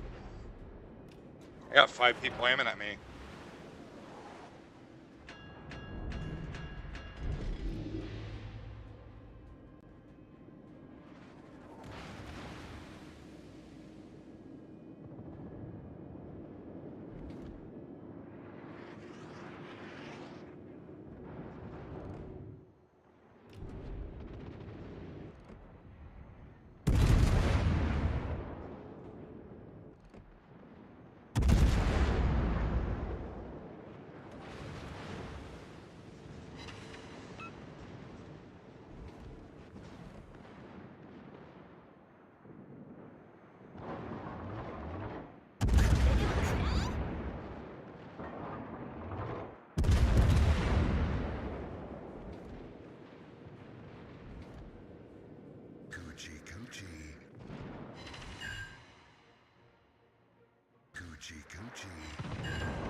This is gonna get nasty really quickly.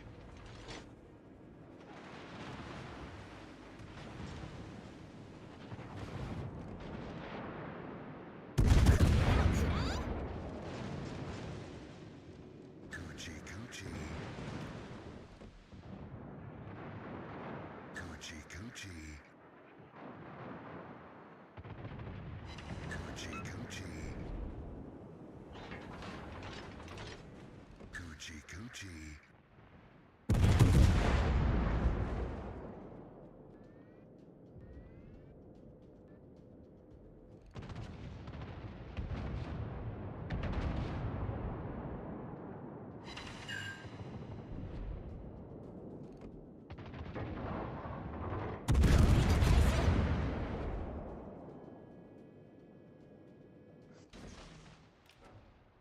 Okay, he's down. I can start pushing in.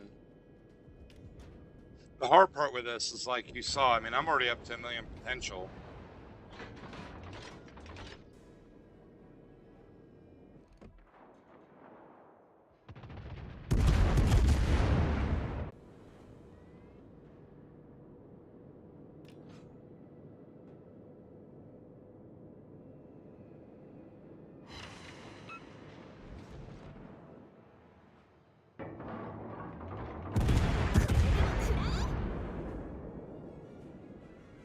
I'm not lollygagging. I'm playing passive because I've been getting 恥かか focused. せたくないなら何とかしてみせなさい。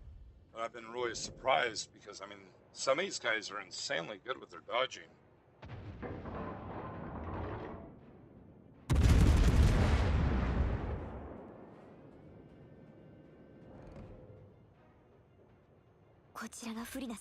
That was RNG right この there. まま諦めるつもりはないわ。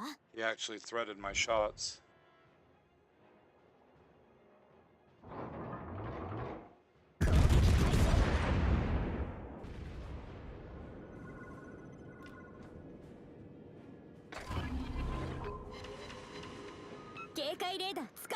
They're bitching about me.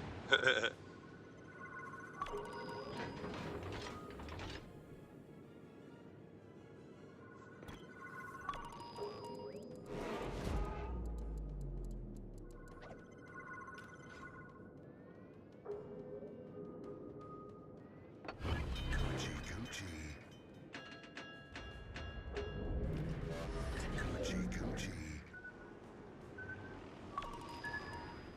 Coochie coochie.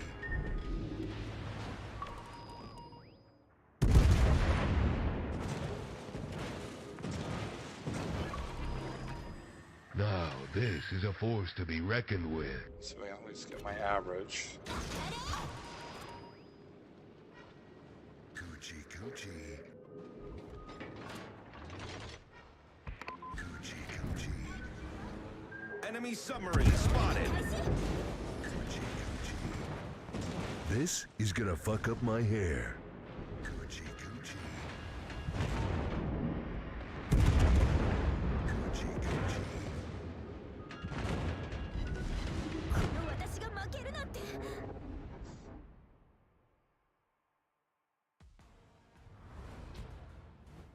Yeah, it's gonna be one word for my name. Didn't do very good there, but like I said, I racked up the potential.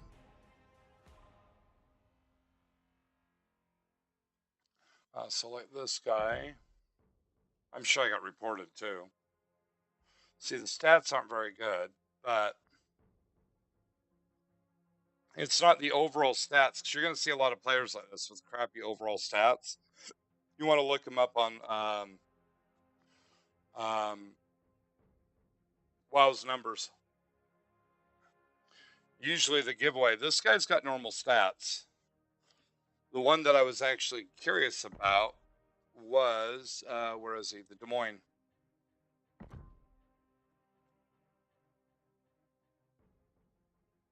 Wow. Stats actually are pretty weak. He's got good hit accuracy on his torps and his guns.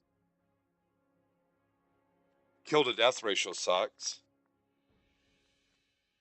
But this is where somebody like this, what I would do is we'll look them up on, let's see, go to player.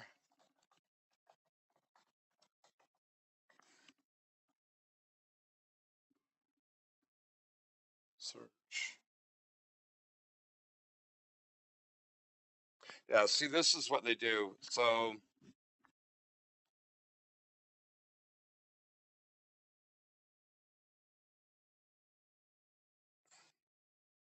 Last time he played was in December. Hasn't played all until last month. That was recorded. He played 26 matches, and then after that, his stats were hidden. But since then, let's see, the guy has played about 50 matches, in the past month, which isn't that big of a thing. I've seen some people in here, though. I'm just taking a peek.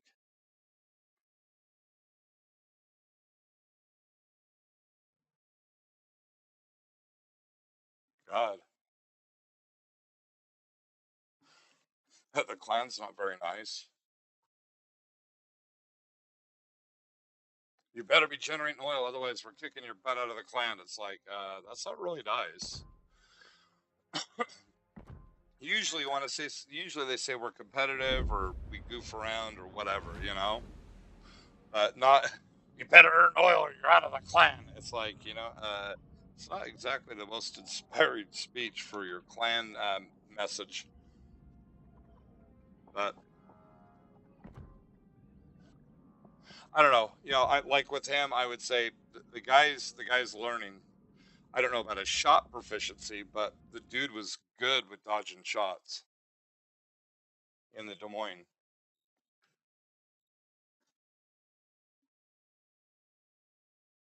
Okay, got that reward. And again, I'm not trying to complain. I'm just trying to point out stuff with some of these players. There's a few of them in there. I thought it was funny I was getting focused, but that's why I was playing passive. But I didn't realize our whole team was playing passive. So you know, just the wrong type of shit to be playing in random. That's part of the reason I've been trying to play more of the battleship approach because I can play more aggressive. Here, I'll give you the link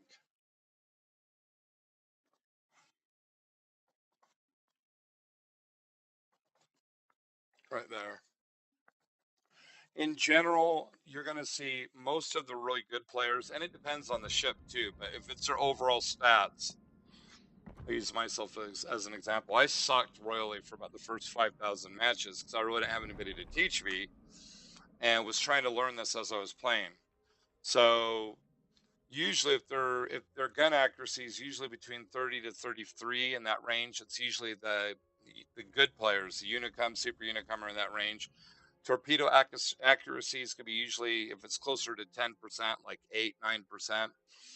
When you see people, if they're not playing something that's a straight up brawler, like, trying to think,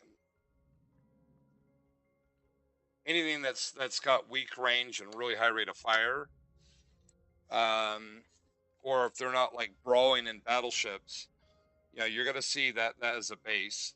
If they brawl in ships and they're like getting down people's throats, like Corgan, most players like that, you're gonna see them have about a 40%.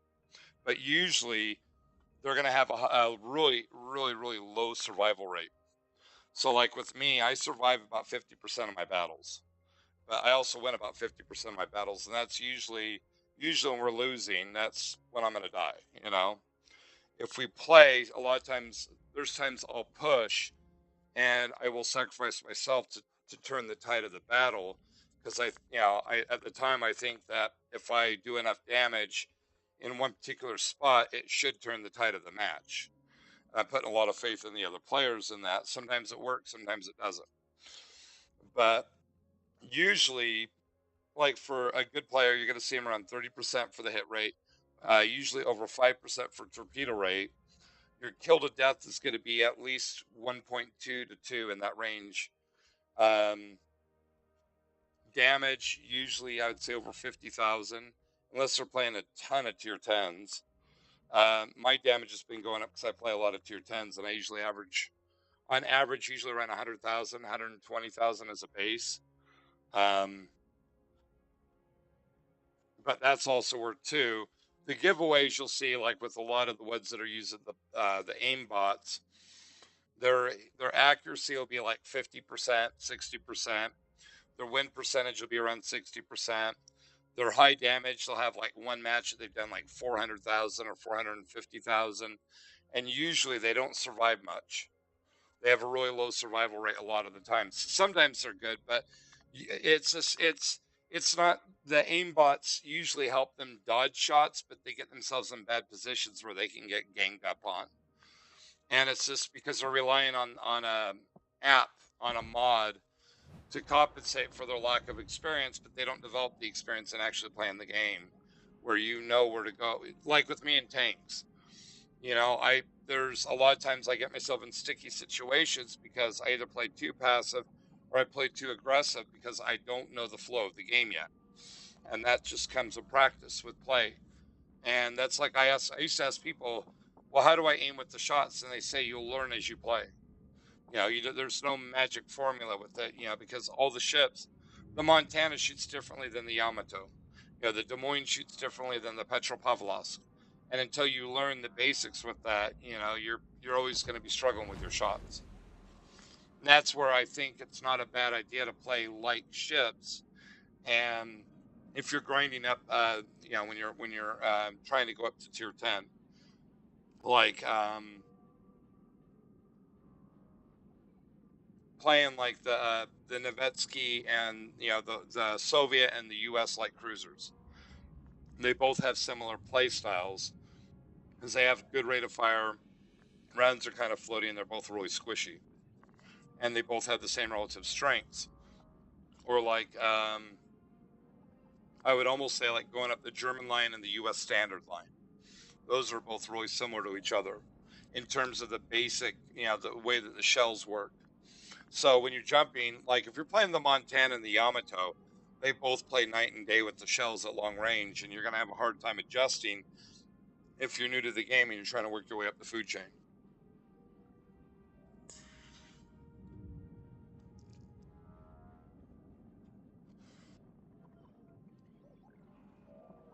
Well, and that's where like in Warships, you do it too, but in Warships, it's a lot of times it's a lot more aggressive. I mean, a lot more passive. But the problem with this is that you'll see a lot of people here, they take it too far. They play way too aggressive, way too passive. And I think it bites them in the butt.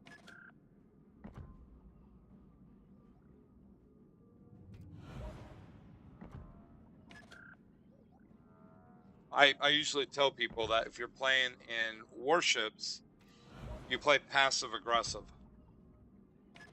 You play passive. Well, it also depends on your play style because um,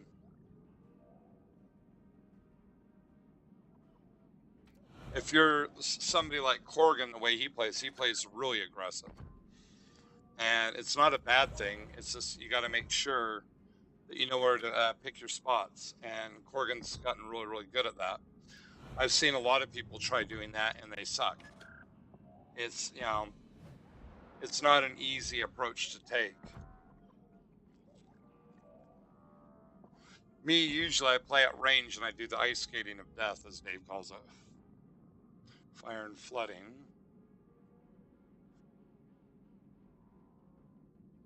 I got main battery guns too.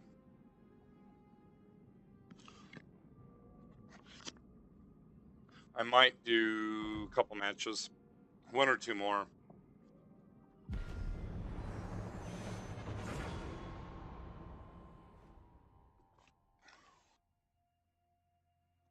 Oh, I'm not afraid to. I wanted to try to get to a certain point on those missions. And because on one of them I'm only 115,000 short. I can play a tier 10 I'm good in and get that. This one I wanted to get the floods and the fires, and I also had a mission for that too. But I do have to get some work done so I can play Warframe later. I wanted to play this. It's easier to play for me during the day.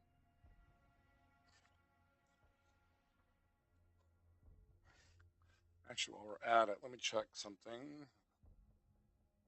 Okay, so Sam, you see no, she didn't check it. Well, let's see. It's got to be like 2 in the morning there, so she's probably asleep. Um, just a musician. I popped a message to one of the bands offering to help him out with help her out with something, and it's late enough. I'm fairly certain because she's not crazy like me, where I stay up to weird hours of the day and night.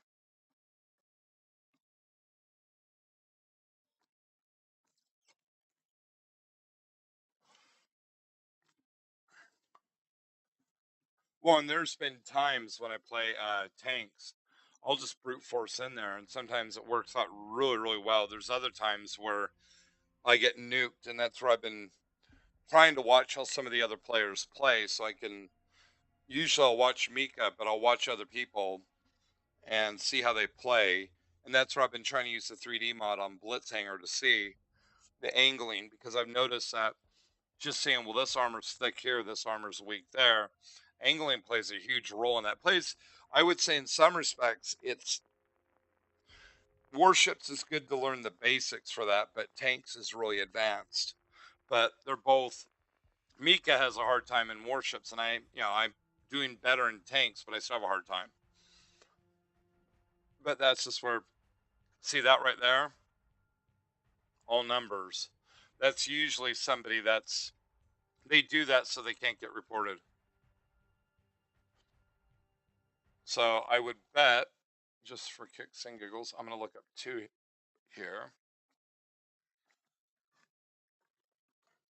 945 7018.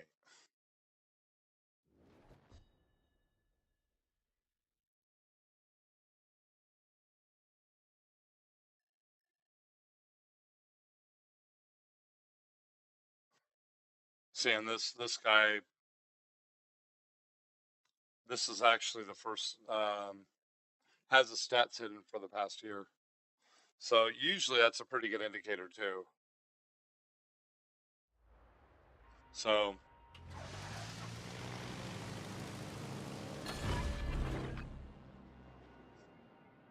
All aboard the Midtown. Yeah, this should help.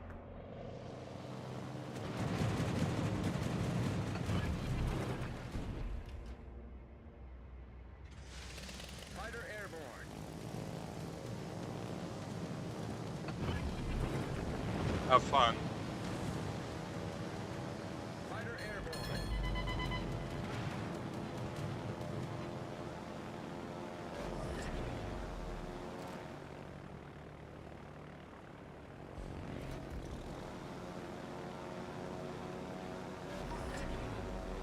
And yes, he's playing a super carrier, but still, that's not a loss that's easy to rectify. He's also burning through his fighters really fast.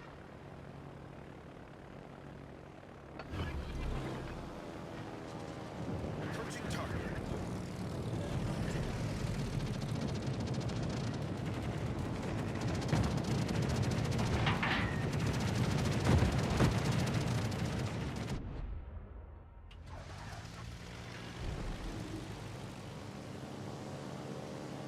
I doubt I'll get any torpedoes there, but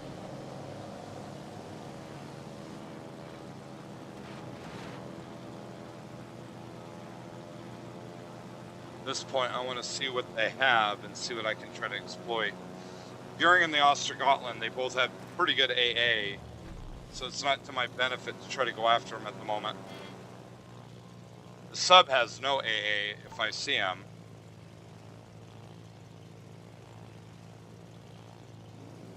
He's gone deep water. And then what I'll do a lot of times is when they send their fighters like that, especially the super carriers because they're jets, I'll just send my planes back.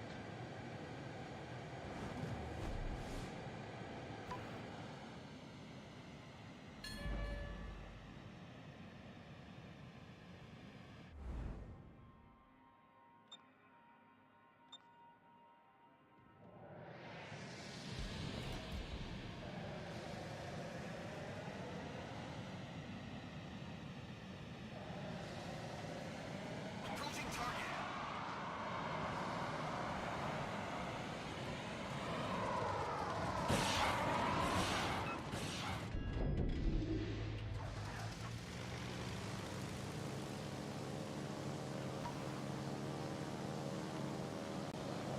try to help out with the Ostergotland. The Ostergotland's got good AA though. There's a hammer when you need one. The south totally collapsed. Did you think I was gone forever?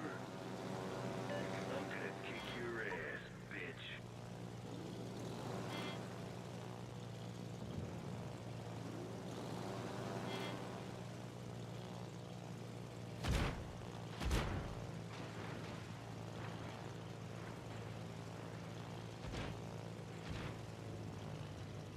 Approaching target.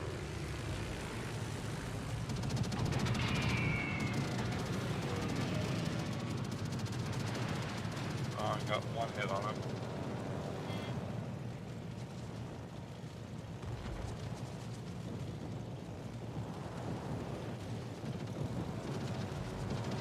Engaging enemy.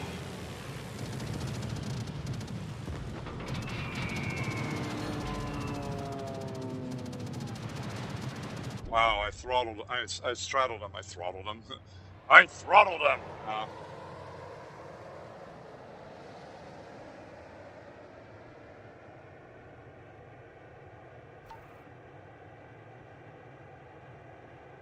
We're losing our Chungmu. Ah, just in time.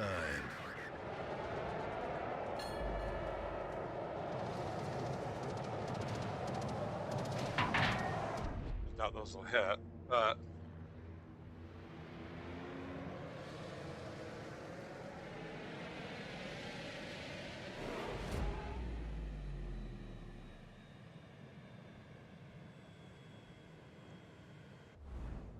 I gotta overcommit.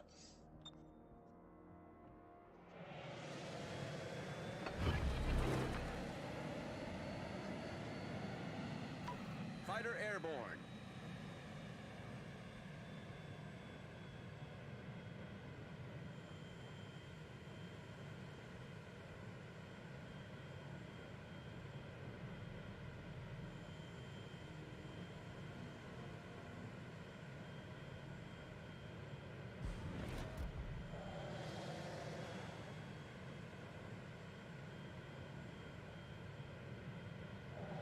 Ah, just in time. So focused on the sub, and it's like, we got other problems over here too.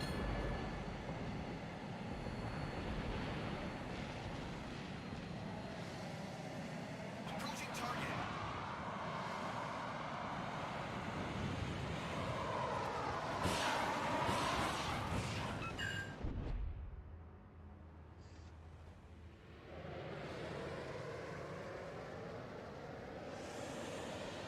Wow.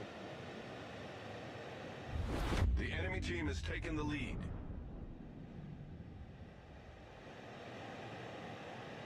So I try to help here.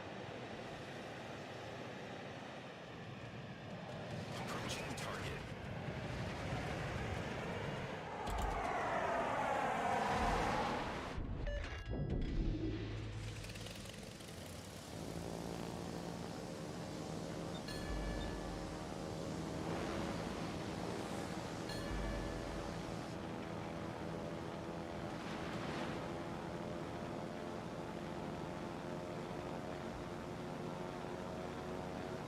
Coochie coochie. So much for anti-lock brakes.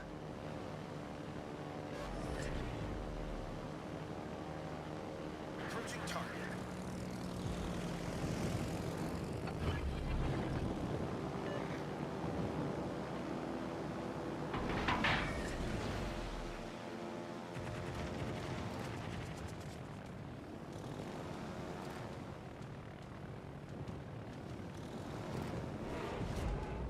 Engaging enemy. The enemy team has taken the lead.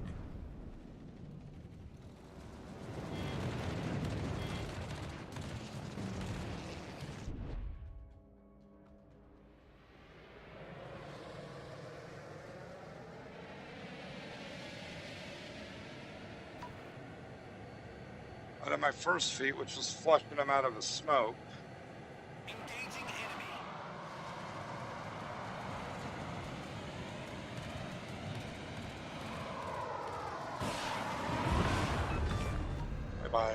Who's your daddy now?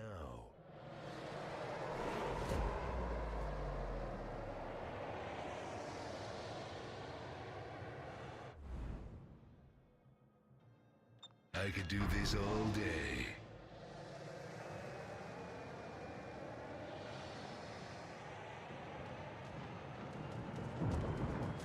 Engaging enemy.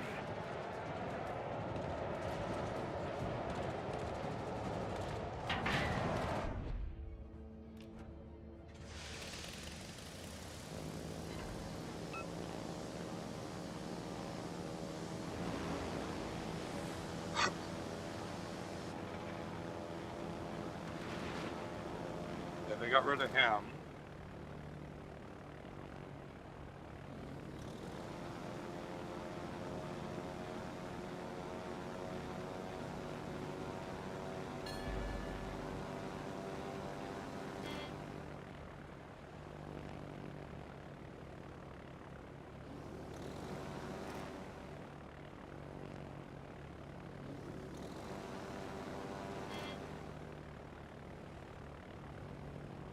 Engaging enemy.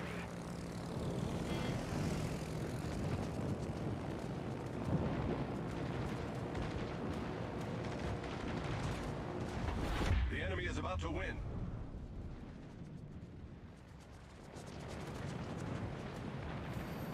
He's got a speed boost going. Approaching target.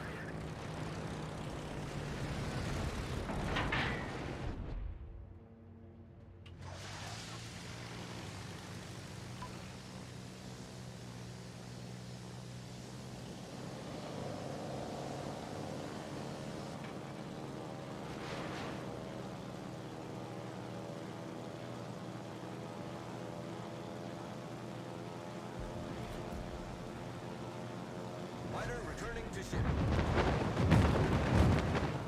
Engaging enemy.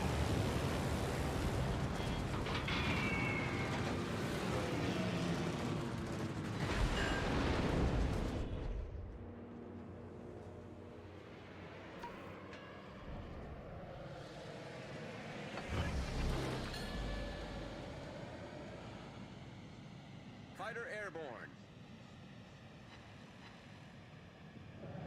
Approaching target.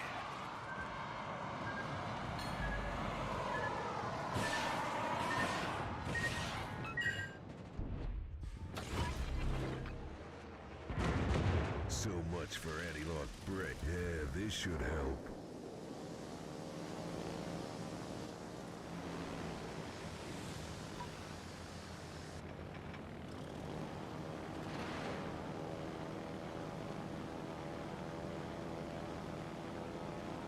Engaging enemy.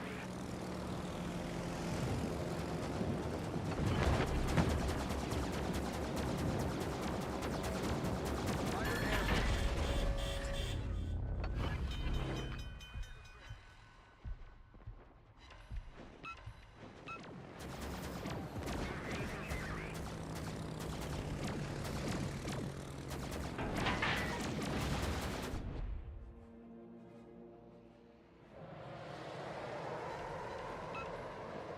Oh, plus that, I got my average. My base average. Approaching target.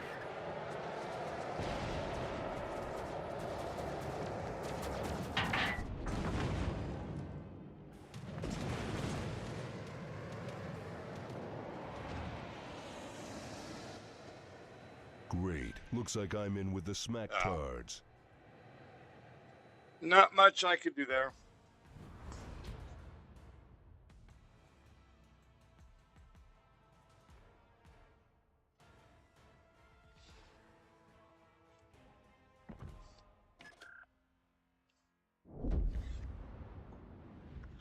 Funny that I got that many torpedoes and no floods.